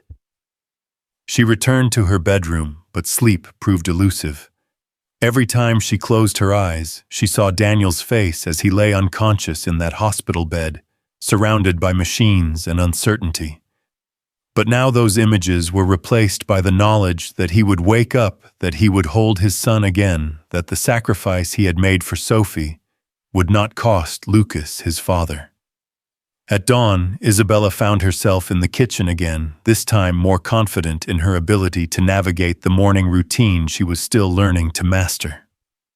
Coffee brewed while she reviewed the simple breakfast preparations Mrs. Chen had taught her, determined to have everything ready when the children woke up. Lucas appeared first, drawn by the familiar sounds of morning activity. His hair was tousled from sleep, and he wore the same careful politeness that had characterized his behavior since arriving at the mansion, a guest trying not to impose a child, trying not to hope too much. "Good morning," he said quietly, settling into the same chair he had claimed as his own over the past few days. "Good morning," Isabella replied, setting a glass of orange juice in front of him. "I have some news about your father." Lucas went very still, his hand frozen halfway to the glass. In the space of a heartbeat, Isabella realized how her words must have sounded ambiguous, potentially devastating, to a boy who had already lost one parent. "Good news," she clarified quickly. "Very good news. He woke up early this morning." The transformation in Lucas's face was immediate and complete. Color flooded back into his cheeks, and his dark eyes filled with tears of relief that he didn't try to hide. For the first time since Isabella had known him, Lucas looked like what he was, an 11-year-old boy who had been carrying an impossible burden and had just learned he could finally set it down. "Really?" he asked, his voice barely a whisper. "Really? Dr. Williams called me around 3 this morning. Your father is awake, he's breathing on his own, and he specifically asked her to tell you that he loves you and that he's going to be fine." Lucas buried his face in his hands, and his small shoulders shook with the force of emotions he had been holding back for 3 days. Isabella moved around the kitchen island and pulled him into a hug, feeling the weight of his relief as he clung to her with the desperate gratitude of a child who had just gotten his world back. "Can we see him?" Lucas asked, when he could speak again. "As soon as visiting hours start," Isabella promised. "The doctor said he's still very weak and needs rest, but yes, we can see him." Sophie chose that moment to make her entrance, appearing in the kitchen doorway with her characteristic morning energy. She took one look at Lucas's tear-streaked face and Isabella's protective posture, and immediately understood that something significant had happened. "Is Lucas's dad okay?" she asked, with the directness that cut through adult attempts at gentle explanation. "Yes, sweetheart," Isabella said. "Lucas's dad woke up this morning. He's going to be fine." Sophie's face lit up with pure joy, and she launched herself at Lucas with the kind of enthusiastic affection that only children could deliver without self-consciousness. "That's the best news ever. Can we make him a card and maybe some cookies? Mrs. Chen taught me how to make chocolate chip cookies, and they're really good." Lucas laughed through his tears, the sound bright and genuine for the first time since Isabella had known him. "I think he would really like that." The morning passed in a blur of purposeful activity as Sophie threw herself into the project of creating gifts for the father who had saved her life. She insisted that Lucas help her make the card, which quickly evolved into an elaborate artistic collaboration involving glitter construction paper and enough markers to stock an art classroom. "We should draw the store," Sophie decided, wielding a red crayon with artistic determination. "And your dad being brave." "Maybe we should draw something happier," Lucas suggested gently, "like our families together." Isabella watched from the kitchen table as the two children worked, their dark and blonde heads bent together over their shared project. Sophie's natural exuberance had drawn Lucas out of his shell, while his thoughtful kindness had given Sophie a patience she rarely displayed. They complemented each other in ways that reminded Isabella of puzzle pieces finding their perfect fit. "Mrs. Grant," Lucas said without looking up from his drawing. "After my dad gets better, we'll probably go back to our apartment." The statement hung in the air, like a challenge, forcing Isabella to confront a truth she had been avoiding. Of course, Lucas and Daniel would return to their own life once the crisis passed. They had their own home, their own routines, their own world that existed independent of the bubble of forced intimacy that trauma had created. But the thought of this house returning to its previous emptiness, just Isabella and Sophie, rattling around in rooms designed to impress rather than comfort, felt unbearable in a way she couldn't have anticipated. "Yes," Isabella said carefully, "I suppose you will." "But we could still visit, right?" Sophie asked, looking up from her artwork with the kind of hope that made promises feel like sacred obligations. "And Lucas could still come over to play sometimes." "Of course," Isabella assured her, though she wondered if regular playdates would feel the same as the organic intimacy that crisis had created. Would Daniel Rivera want his son spending time in the world of wealth and privilege that he had never sought? Would their connection survive the transition from emergency to ordinary life? At 10 a.m., they made their way to the hospital with Sophie's handmade gifts and Lucas's barely contained excitement. The drive felt different this time, charged with anticipation rather than dread, filled with hope instead of fear. Lucas pressed his face to the window as they navigated the familiar route, as if he could make the car move faster through sheer force of will. "What if he looks different?"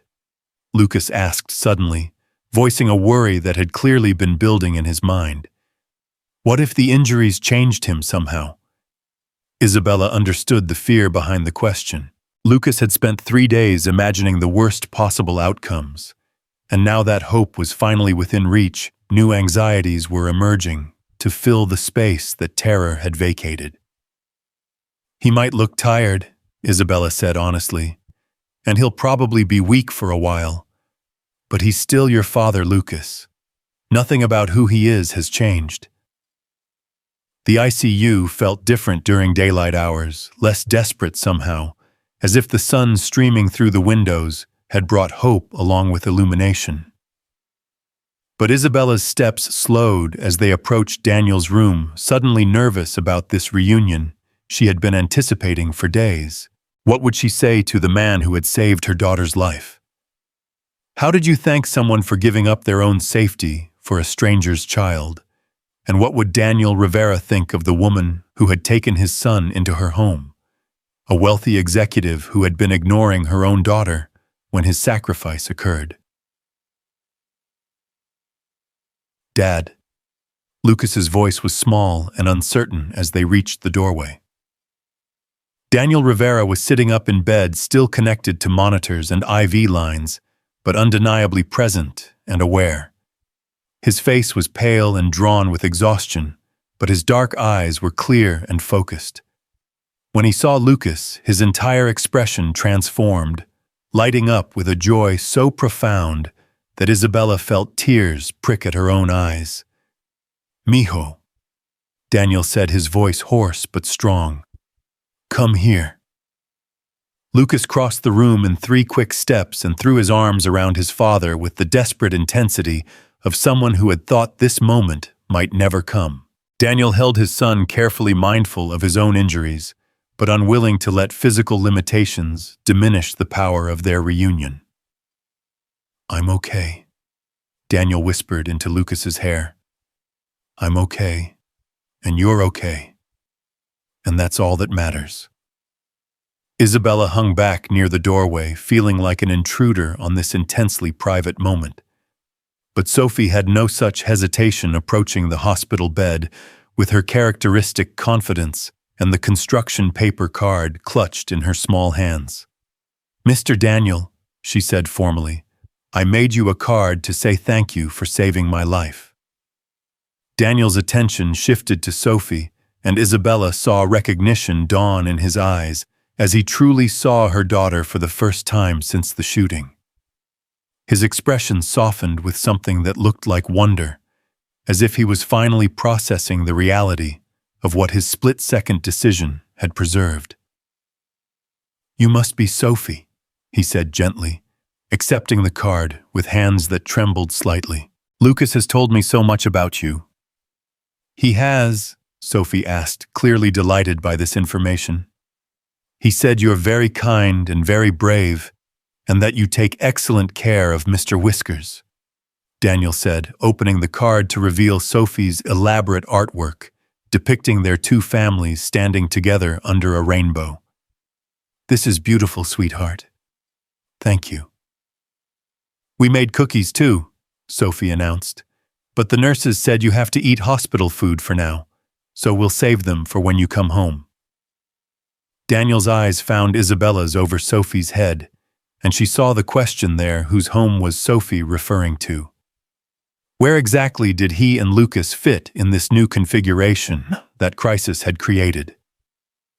"Mr. Rivera," Isabella said, stepping closer to the bed, I'm Isabella Grant, Sophie's mother. I know who you are, Daniel said quietly. And I know you've been taking care of Lucas. I can't begin to thank you for that. You don't need to thank me, Isabella said quickly. After what you did for Sophie, for all of us, it's the least I could do. Daniel shook his head slowly, wincing slightly at the movement. What I did wasn't about debt or obligation. It was just what needed to happen in that moment. The simple statement contained everything Isabella was still learning to understand about this man who had thrown himself between her daughter and a bullet without calculating the cost. He hadn't saved Sophie to create an obligation or earn gratitude. He had done it because protecting an innocent child was simply the right thing to do. Lucas has been wonderful, Isabella said, needing Daniel to know that his son had represented their family with the same quiet dignity that seemed to define them both.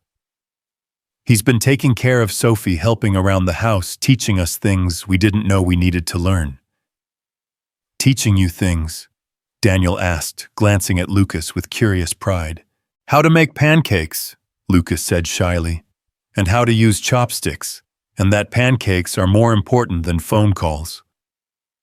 Daniel's eyebrows rose at this last piece of information, and Isabella felt heat rise in her cheeks as she realized what Lucas had shared about her transformation over the past few days. That's a very important lesson, Daniel said seriously, though Isabella caught the hint of amusement in his voice. One that took me a long time to learn myself. Dr. Williams appeared in the doorway, clipboard in hand, and the kind of professional smile that suggested it was time for the visitors to give her patient some rest. Mr. Rivera, how are you feeling? Like I got shot, Daniel said dryly, earning a laugh from Lucas and a worried look from Sophie.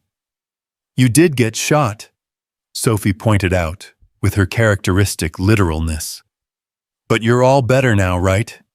I'm getting better every day, Daniel assured her. It's going to take some time, but yes, I'm going to be fine.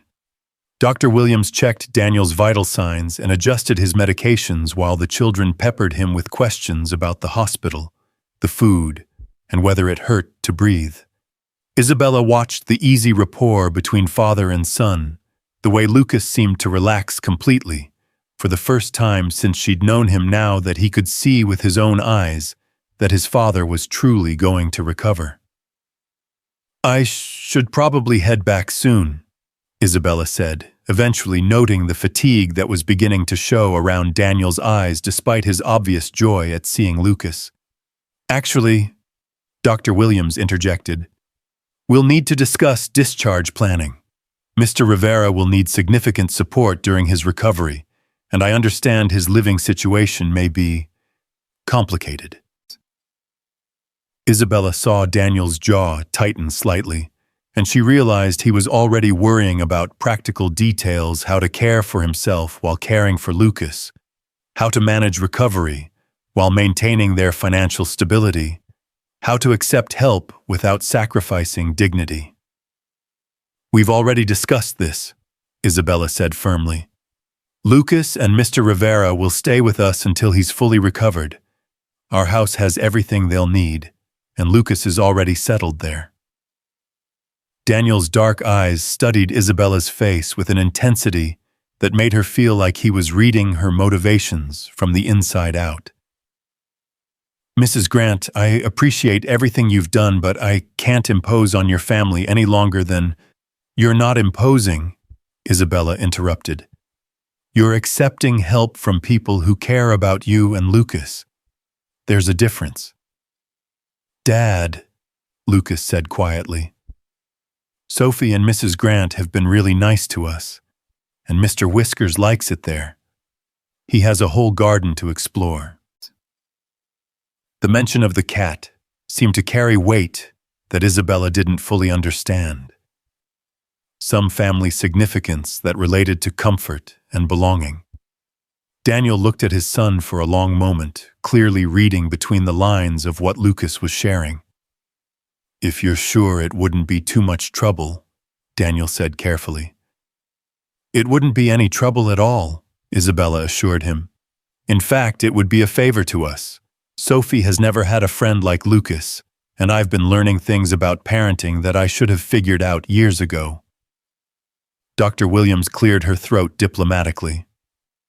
Mr. Rivera, you'll need several weeks of recovery time before you can return to work. Physical therapy, follow-up appointments, gradual increases in activity. Having support during that time isn't just helpful, it's medically necessary.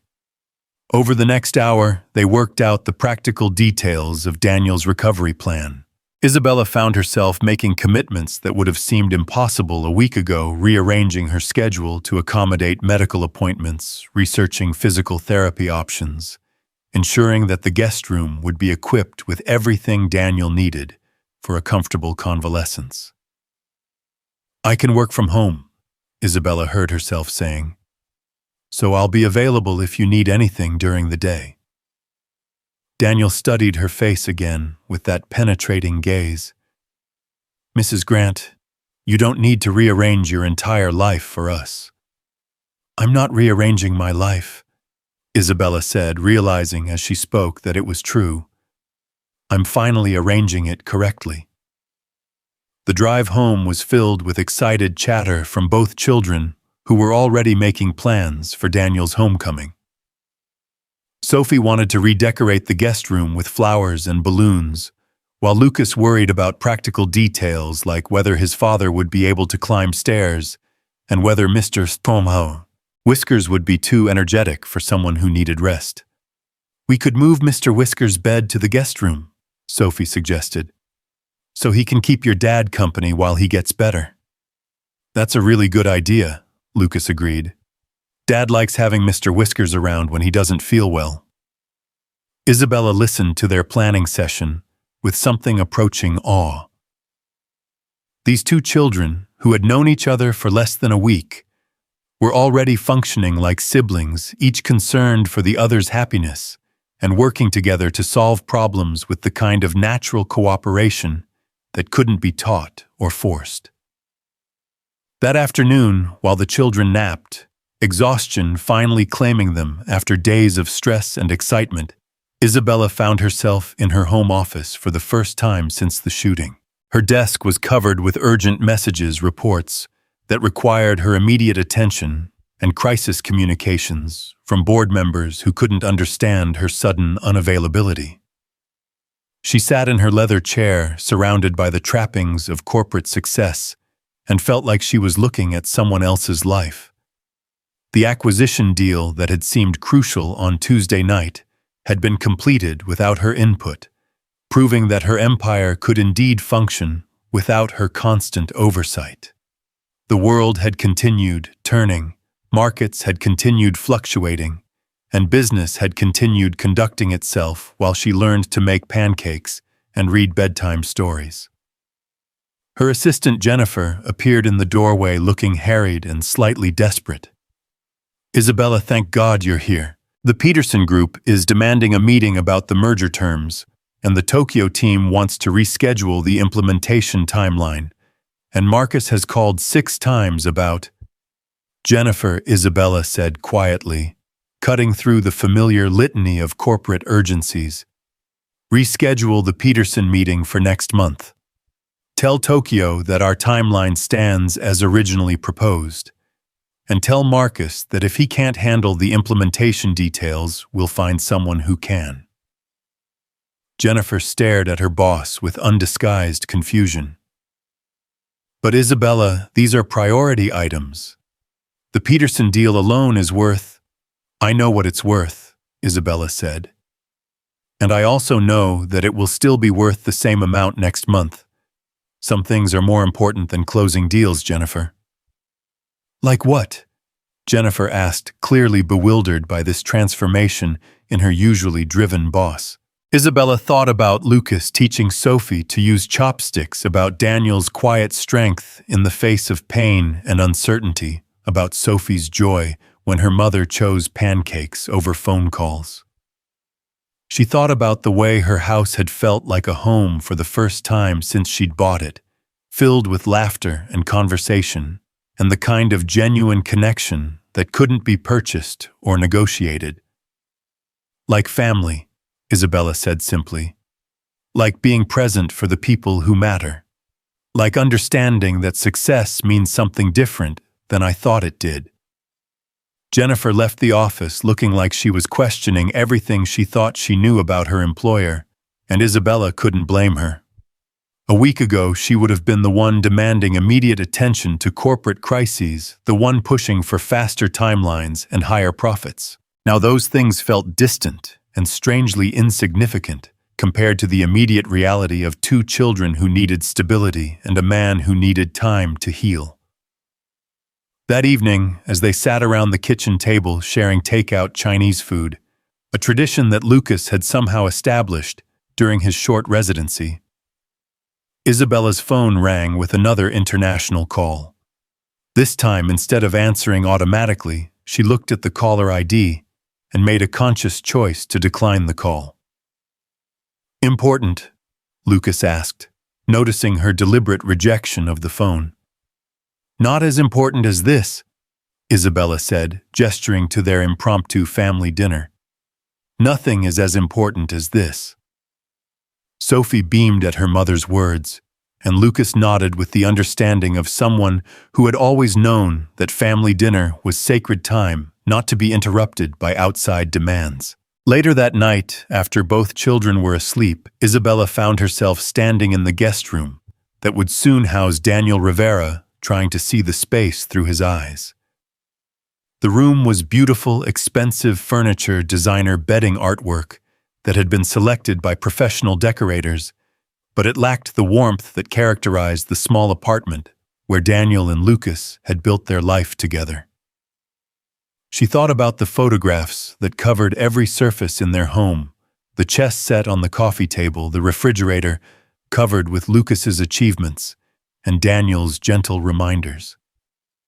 Those details had created a space that felt lived in, loved, in ways that all her wealth and professional success had never achieved. Over the next few days, as Daniel's discharge date approached, Isabella found herself making small changes to the guest room. She moved some of Sophie's artwork to the walls, added books from the library that Lucas might want to share with his father, and made sure that Mr. Whiskers had a comfortable bed where he could keep vigil over his recovering human. "It looks perfect," Lucas said when she showed him the preparations. "Dad is going to love it." "I hope so," Isabella said, though she was still nervous about this next phase of their unlikely arrangement. Having Lucas as a house guest was one thing. Children were adaptable, resilient, able to find their place in new environments with relative ease. But welcoming Daniel Rivera into her home felt more significant, somehow more permanent in its implications. "Mrs. Grant," Lucas said seriously, "I know this is weird for you, having strangers in your house changing your whole routine. If it gets to be too much, you can tell us. Dad and I are used to taking care of ourselves." The maturity of the statement broke Isabella's heart a little. This 11-year-old boy was offering to protect her from the inconvenience of his presence, ready to retreat rather than impose on her generosity. It was exactly the kind of selfless consideration she was learning to expect from Daniel Rivera's son. "Lucas," Isabella said firmly, "you are not strangers anymore. You're family. And family doesn't worry about being too much trouble for each other." Lucas studied her face with the same penetrating gaze his father had used in the hospital, as if he was testing the sincerity of her words. Whatever he saw there seemed to satisfy him, because he nodded slowly and smiled with the kind of trust that felt like a gift. "Okay," he said simply. "Family it is." As Friday evening approached and Daniel's discharge loomed, Isabella realized that she was about to embark on the most important negotiation of her career, not in a boardroom with lawyers and contracts, but in her own home with a man who had sacrificed everything for her daughter and asked for nothing in return. The terms of this arrangement wouldn't be written in legal documents, but in the small daily choices that would determine whether strangers could truly become family, whether gratitude could evolve into genuine affection, and whether a crisis that had brought them together could create something lasting and real. The answers to those questions lay ahead, in the conversations yet to be had, and the trust yet to be built. But as Isabella stood in her transformed house, listening to the sounds of children's laughter, echoing through rooms that had never held such joy, she felt more hopeful than she had in years. Whatever came next, they would face it together. 4 people and a cat who had discovered that sometimes the most important things in life came disguised as emergencies, and that the greatest wealth wasn't measured in dollars, but in the connections that transformed houses into homes and strangers into the family you never knew you needed. The morning Daniel Rivera was discharged from the hospital dawned crisp and clear, with October sunlight streaming through the windows of Isabella's mansion like a benediction. Sophie had been awake since dawn, arranging and rearranging the welcome home banner she had insisted on making, while Lucas paced the kitchen with nervous energy that reminded Isabella of his father's quiet intensity. "What if he doesn't like it here?" Lucas asked for the 3rd time, straightening the place setting at what had become his father's designated spot at the breakfast table. "What if it's too fancy? Dad's not really used to all this." Isabella paused in her preparation of the simple breakfast she had learned to make: scrambled eggs, toast, and orange juice, the kind of meal that nourished without overwhelming. Over the past week, she had discovered that comfort came not from complexity, but from consistency, from the knowledge that someone cared enough to prepare food with attention and love. "Your father will be fine," Isabella assured Lucas, though she felt her own flutter of anxiety about this transition. "He's coming home to you. Everything else is just details." But even as she spoke the words, Isabella wondered about the truth of them. Was this Daniel's home now? Was it Lucas's? At the crisis that brought them together created something lasting? Or would the bonds forged in emergency dissolve under the pressure of ordinary life? The drive to the hospital was quiet, filled with anticipation, and the weight of unspoken questions. Sophie chattered nervously about the day's plans. She had appointed herself as Daniel's personal nurse and entertainment committee, while Lucas stared out the window with the focus of someone trying to will time to move faster. When they arrived at Mercy General, they found Daniel sitting in a wheelchair by the nurse's station, dressed in clothes that Lucas had carefully selected from their apartment. He looked pale but alert, his dark eyes scanning the corridor, until they found his son's face. "Dad." Lucas's careful composure cracked, and he ran the last few steps to throw his arms around his father with the desperate relief of a child who had been holding his breath for a week. "Hey, mijo," Daniel said softly, his voice still hoarse but strong. "Ready to get out of here?"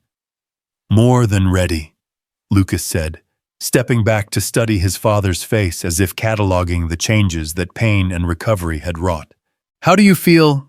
"Like I've been shot," Daniel said with a wry smile that was pure Rivera humor.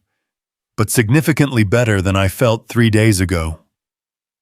Sophie approached more cautiously, still awed by the magnitude of Daniel's sacrifice on her behalf. She carried a small bouquet of flowers from Isabella's garden, picked that morning, with the solemnity of someone preparing an offering. "These are for you," she said formally, presenting the flowers with both hands. "To say thank you again for saving my life." Daniel accepted the bouquet with the same gravity Sophie had brought to the gesture, as if he understood that for a 6-year-old, flowers represented the highest form of respect and gratitude. "They're beautiful, Sophie," he said gently. "Almost as beautiful as the little girl who picked them."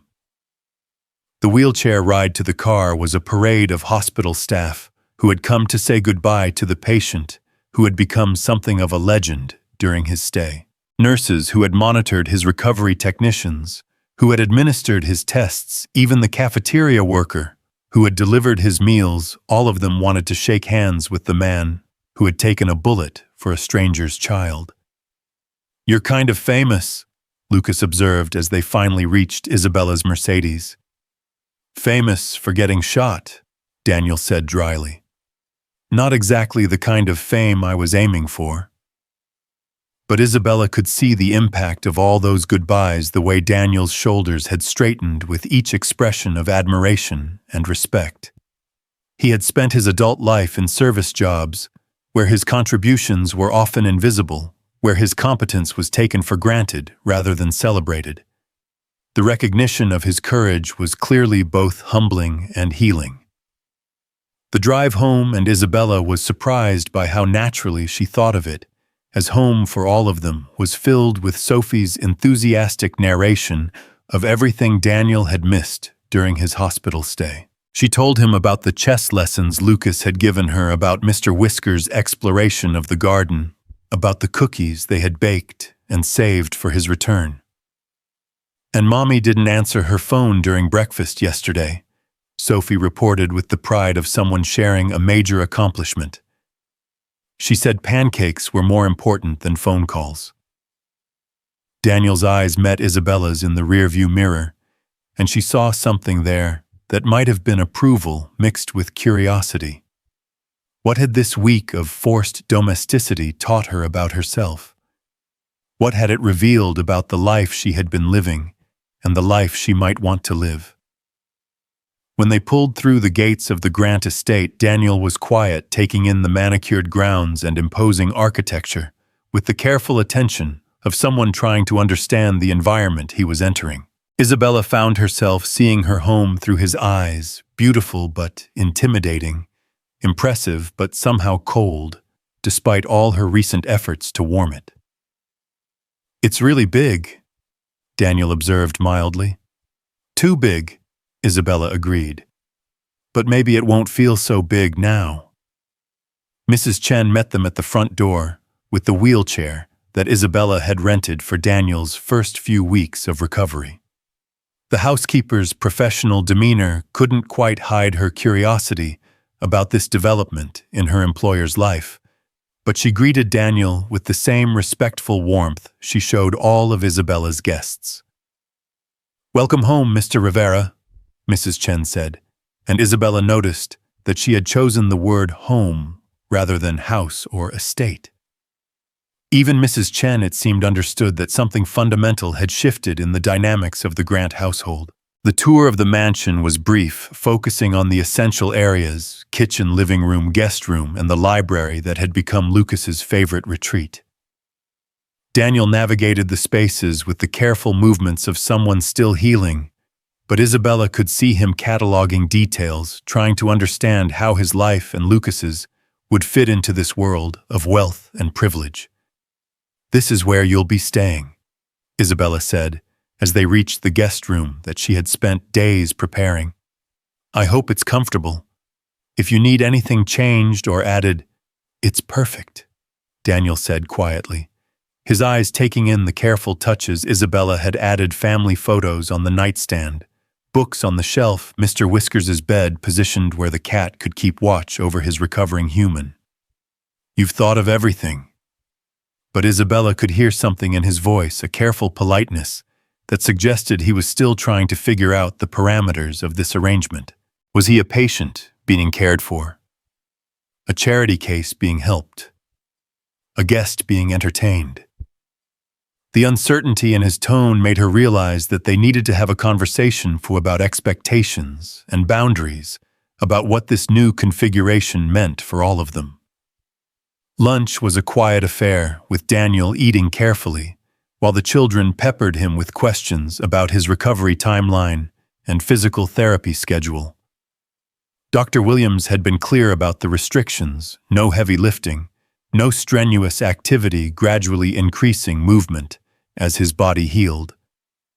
For a man accustomed to physical work and complete independence, the limitations were clearly frustrating. "I could help with your exercises," Lucas offered.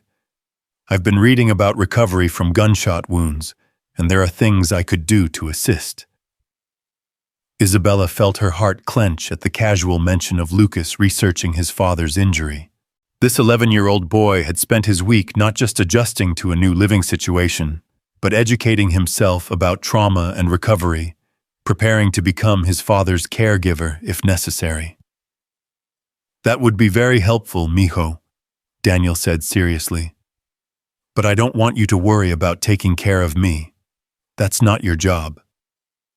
Taking care of each other is everyone's job. Lucas replied with the wisdom of someone who had learned early that families survived by supporting each other through difficulties. You taught me that. After lunch, as Daniel rested in the guest room and the children played in the garden, Isabella found herself in the unusual position of having nowhere urgent to be. Her calendar was clear, a radical departure from her usual schedule, and for the first time in years, she had an entire afternoon to simply exist in her own home. She wandered through rooms that felt different now, transformed by the presence of people who actually lived in them rather than simply occupying them. Lucas's homework was spread across the dining room table, evidence of the study sessions that had become part of their evening routine. Sophie's art supplies had migrated to the living room, where natural light made her creative projects more vibrant. Even Mr. Whiskers had claimed his territory, establishing favorite napping spots that suggested permanence and belonging. Mrs. Grant. Daniel's voice came from the kitchen doorway, where he stood leaning heavily on the walking stick the hospital had provided. Could I talk with you for a moment? Isabella felt her pulse quicken, uncertain whether this conversation would bring clarification or complications to their delicate arrangement. Of course. Would you like to sit down? They settled at the kitchen table, where so many important conversations had taken place over the past week, the space that had somehow become the heart of their improvised family life.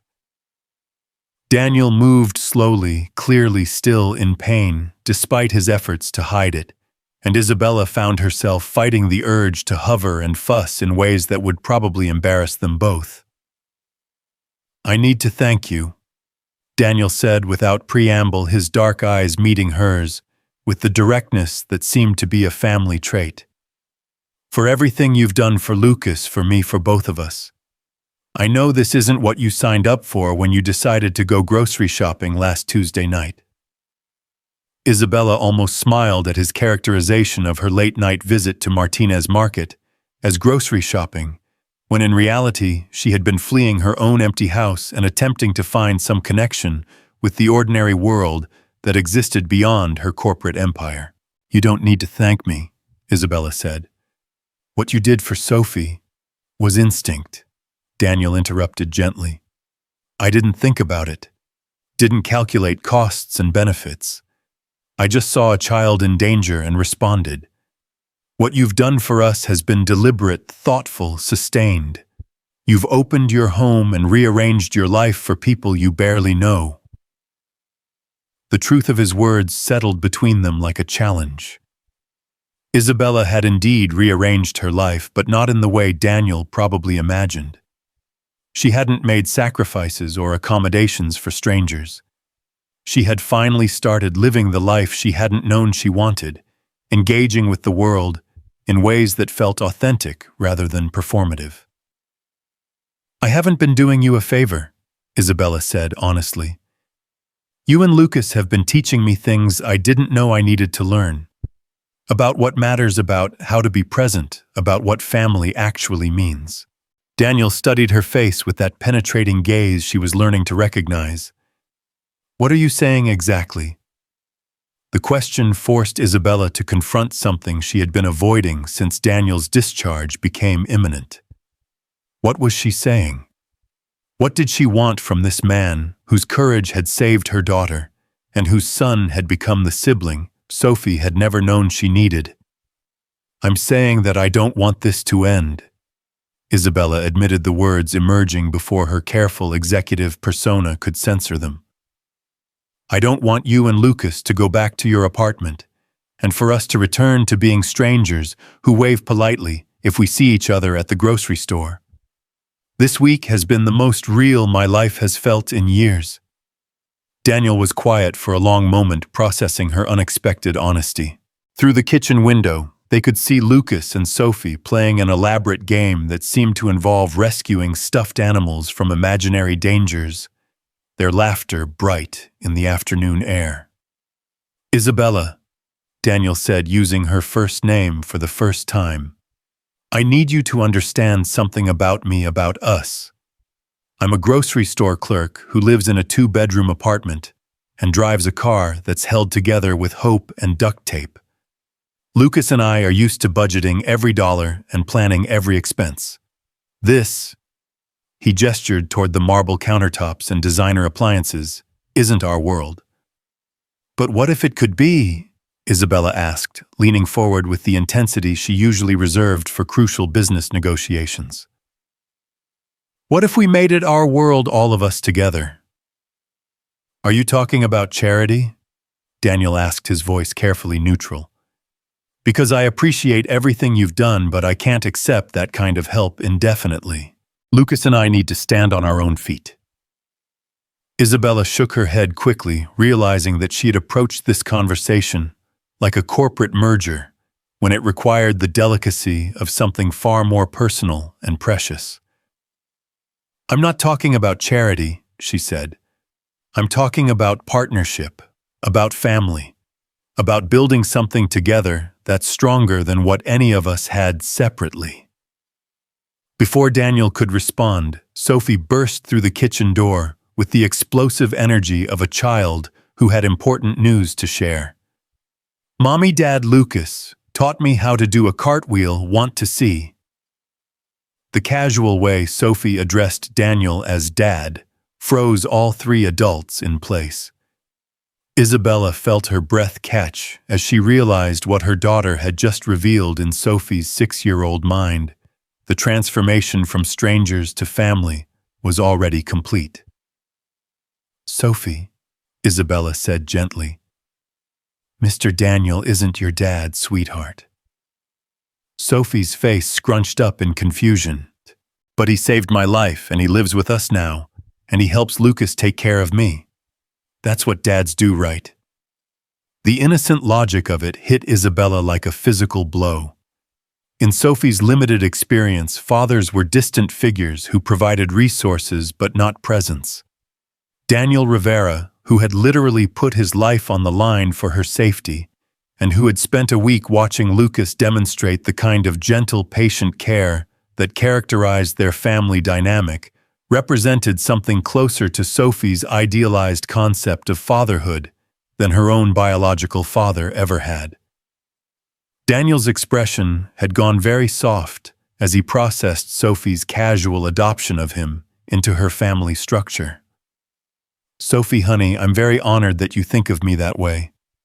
But your daddy is—" "My daddy travels for work," Sophie said matter-of-factly. "He's not here very much. But you're here and you take care of people and you make Lucas happy. So you're like a dad too, right?" The question hung in the air with the weight of absolute trust, a child's certainty that love and family were defined by presence and care rather than biology or legal documents. Lucas appeared in the doorway, drawn by the sudden quiet in a conversation that had been animated moments before. He took in the tableau, his father and Isabella facing each other across the kitchen table, Sophie standing between them, with the expectant expression of someone waiting for adults to confirm what seemed obvious to her. "Is everything okay?" Lucas asked, with the caution of someone who had learned to read the emotional weather of adult conversations.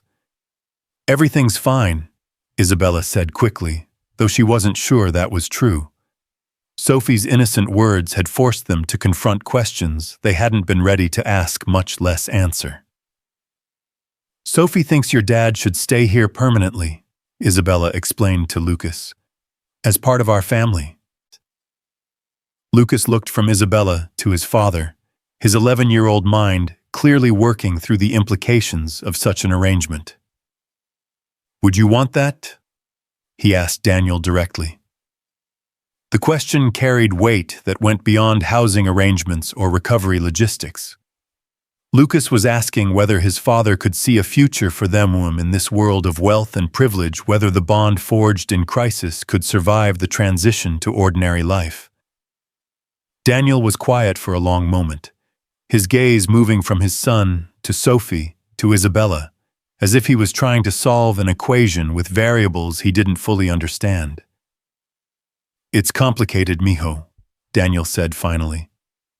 "Mrs. Grant has been very generous, but we can't impose on her hospitality forever." "It wouldn't be imposing," Sophie protested with the indignation of someone whose logic was being questioned. "It would be living together like a family." "But we're not actually a family," Isabella said gently, though the words felt strange in her mouth. "We're friends who care about each other."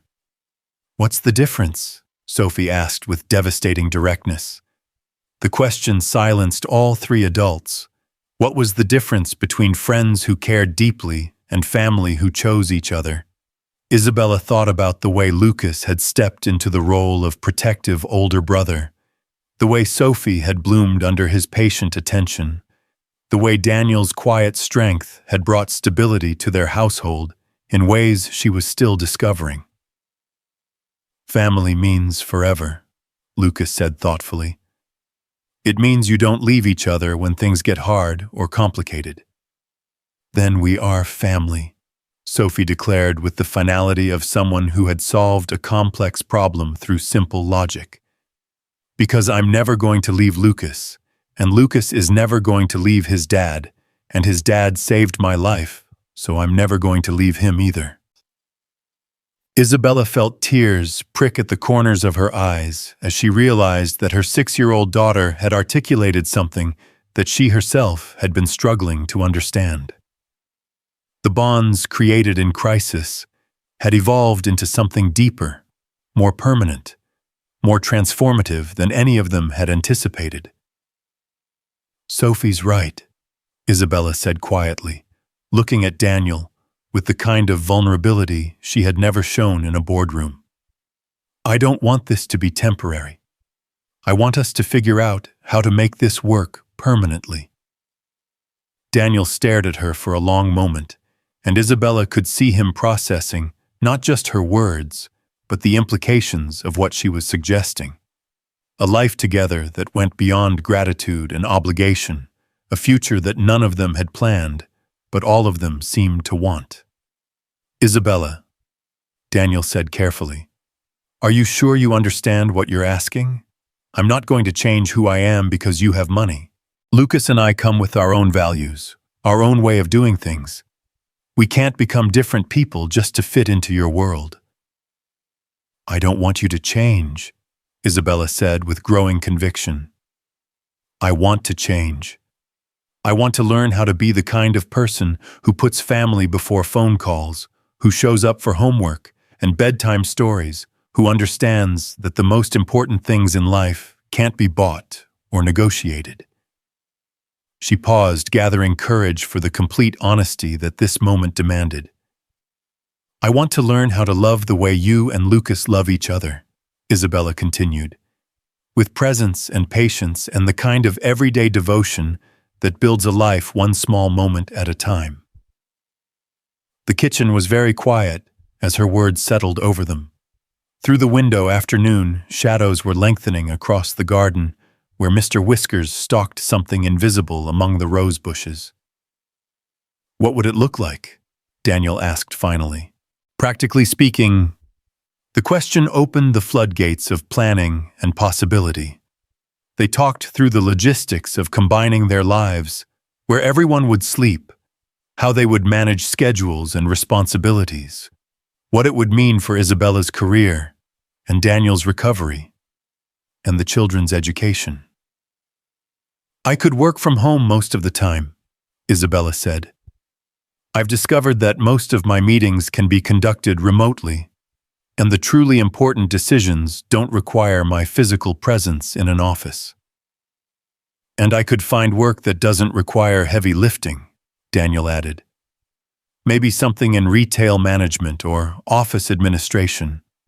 Something that would let me contribute financially without compromising my recovery. Lucas and Sophie had settled at the table with them, offering their own suggestions, with the seriousness of children who understood that they were helping to plan their future. Lucas thought they should designate certain rooms as quiet spaces for homework and reading, while Sophie insisted that they needed to create a proper art studio where everyone could work on creative projects together. And we should have family meetings, Lucas added, where we talk about any problems or changes that need to be made. Dad and I always had weekly meetings to discuss our budget and schedule. That's an excellent idea, Isabella agreed, charmed by this glimpse into the Rivera family's systematic approach to communication and problem-solving. As the afternoon stretched into evening, their conversation evolved from logistics to dreams, from practical arrangements to the kind of life they wanted to build together. Daniel talked about his desire to finish his engineering degree, maybe take some night classes that would allow him to use his education more fully. Isabella found herself describing her growing interest in philanthropy, her desire to use her wealth and influence to support families like the one she and Daniel had both come from. I want to start a foundation, she said, the idea crystallizing as she spoke. Something that helps single parents get education and job training, that provides emergency assistance when families face crisis. That sounds wonderful, Daniel said, and Isabella could hear genuine enthusiasm in his voice. You could help a lot of people. We could help a lot of people, Isabella corrected, if you're interested in being involved. The prospect of working together, of building something meaningful from their shared experience, added another layer of possibility to their emerging future. They could be partners in more than just parenting, collaborators in creating positive change that extended beyond their own family. As dinner approached, Mrs. Chen appeared to ask about meal preferences, and Isabella realized that they had spent the entire afternoon planning a life together without ever explicitly agreeing that such a life was what they all wanted. Are we really doing this? She asked, looking around the table at the three people who had become the center of her world in the span of a week. I think we already did it, Lucas said, with a smile that reminded Isabella of his father's quiet confidence. We just needed to catch up to what already happened. Sophie clapped her hands in delight. So Dad is staying forever, and Lucas is my brother forever, and we're a real family forever. Forever is a long time, Daniel said gently. But yes, Sophie, we're a real family. That night, as Isabella tucked Sophie into bed, her daughter was practically vibrating with excitement about their newly official family status. Mommy, Sophie said, as Isabella smoothed the covers around her small form. This is the best thing that ever happened to us, right? Isabella thought about the terror of that night in Martinez Market, the fear and uncertainty of the days that followed, the way crisis had shattered her carefully controlled life and forced her to rebuild it around what truly mattered. Yes, sweetheart, Isabella said, pressing a kiss to Sophie's forehead. This is the best thing that ever happened to us. Down the hall, she could hear the quiet murmur of Daniel and Lucas's nightly conversation, the gentle ritual of checking in and saying goodnight that had continued despite the upheaval of the past week.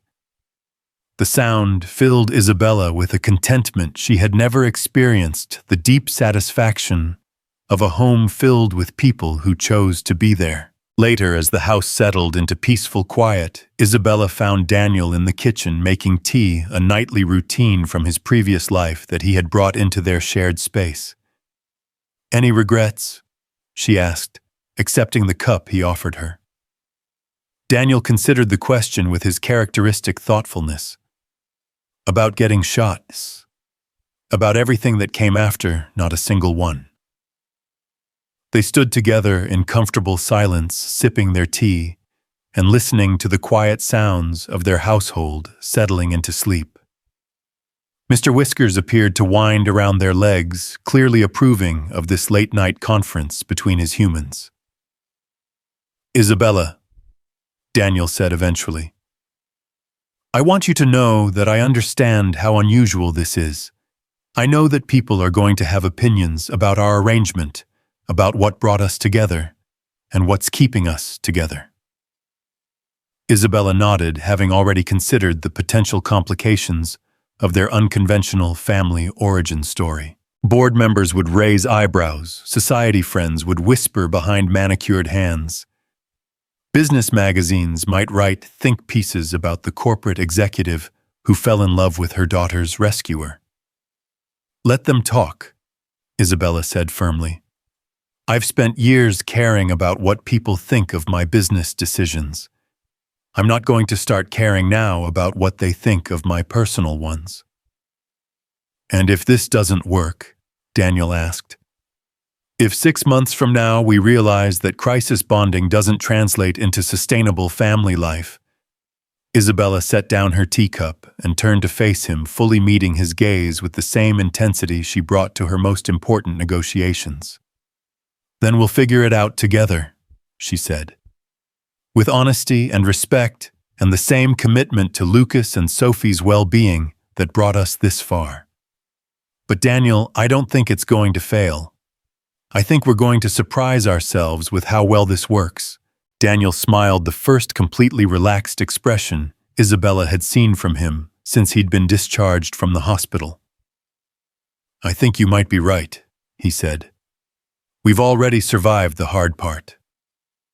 3 months later, Isabella Grant stood in the kitchen of her Beacon Hill mansion, which all 4 residents now simply called home, and marveled at the transformation that crisis had wrought in their lives.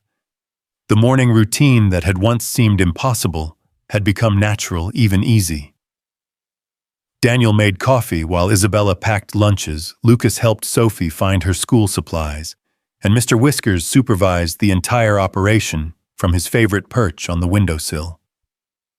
"Remember when you didn't know how to make pancakes?"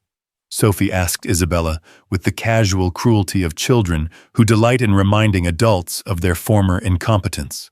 "I remember when you thought Dad meant your phone, when he said family was more important than calls," Lucas added with a grin that was pure mischief. Isabella laughed, no longer embarrassed by reminders of her pre-family life. That woman, the one who had lived alone in this big house and answered every call during breakfast, felt like a stranger, now someone she had once known but had outgrown completely. "I remember when we were just 4 strangers in a grocery store," Isabella said, pulling Sophie into a hug. "Look at us now." Daniel appeared in the doorway, dressed for his new job at an engineering firm that had been impressed enough by his education and character to overlook the gap in his resume. The work was exactly what he had always wanted, challenging, meaningful, well-paid, enough to contribute significantly to their household expenses without sacrificing his pride. "Look at us now," he agreed, and the smile he gave Isabella carried all the warmth and affection that had grown between them over months of shared meals and bedtime stories and quiet conversations after the children were asleep. Their love story was not the dramatic romance of movies and novels. It was quieter, deeper, built on mutual respect and shared values, and the daily choice to show up for each other and the children who had brought them together. Isabella had learned that the strongest foundations were built not from passion, but from partnership, not from need, but from the decision to make each other's lives better in small, consistent ways. "Mrs. Grant," Mrs. Chen called from the entryway. "There's a reporter here who wants to ask about your new foundation." Isabella sighed, not with annoyance but with the resignation of someone who had accepted that her personal transformation had become a matter of public interest. The Rivera Grant Foundation for Family Support had attracted significant media attention, both for its mission and for the unusual circumstances that had inspired its creation. "5 minutes," Isabella called back. I'm almost done with breakfast. The choice to put family breakfast before media interviews was no longer revolutionary. It was simply who Isabella had become.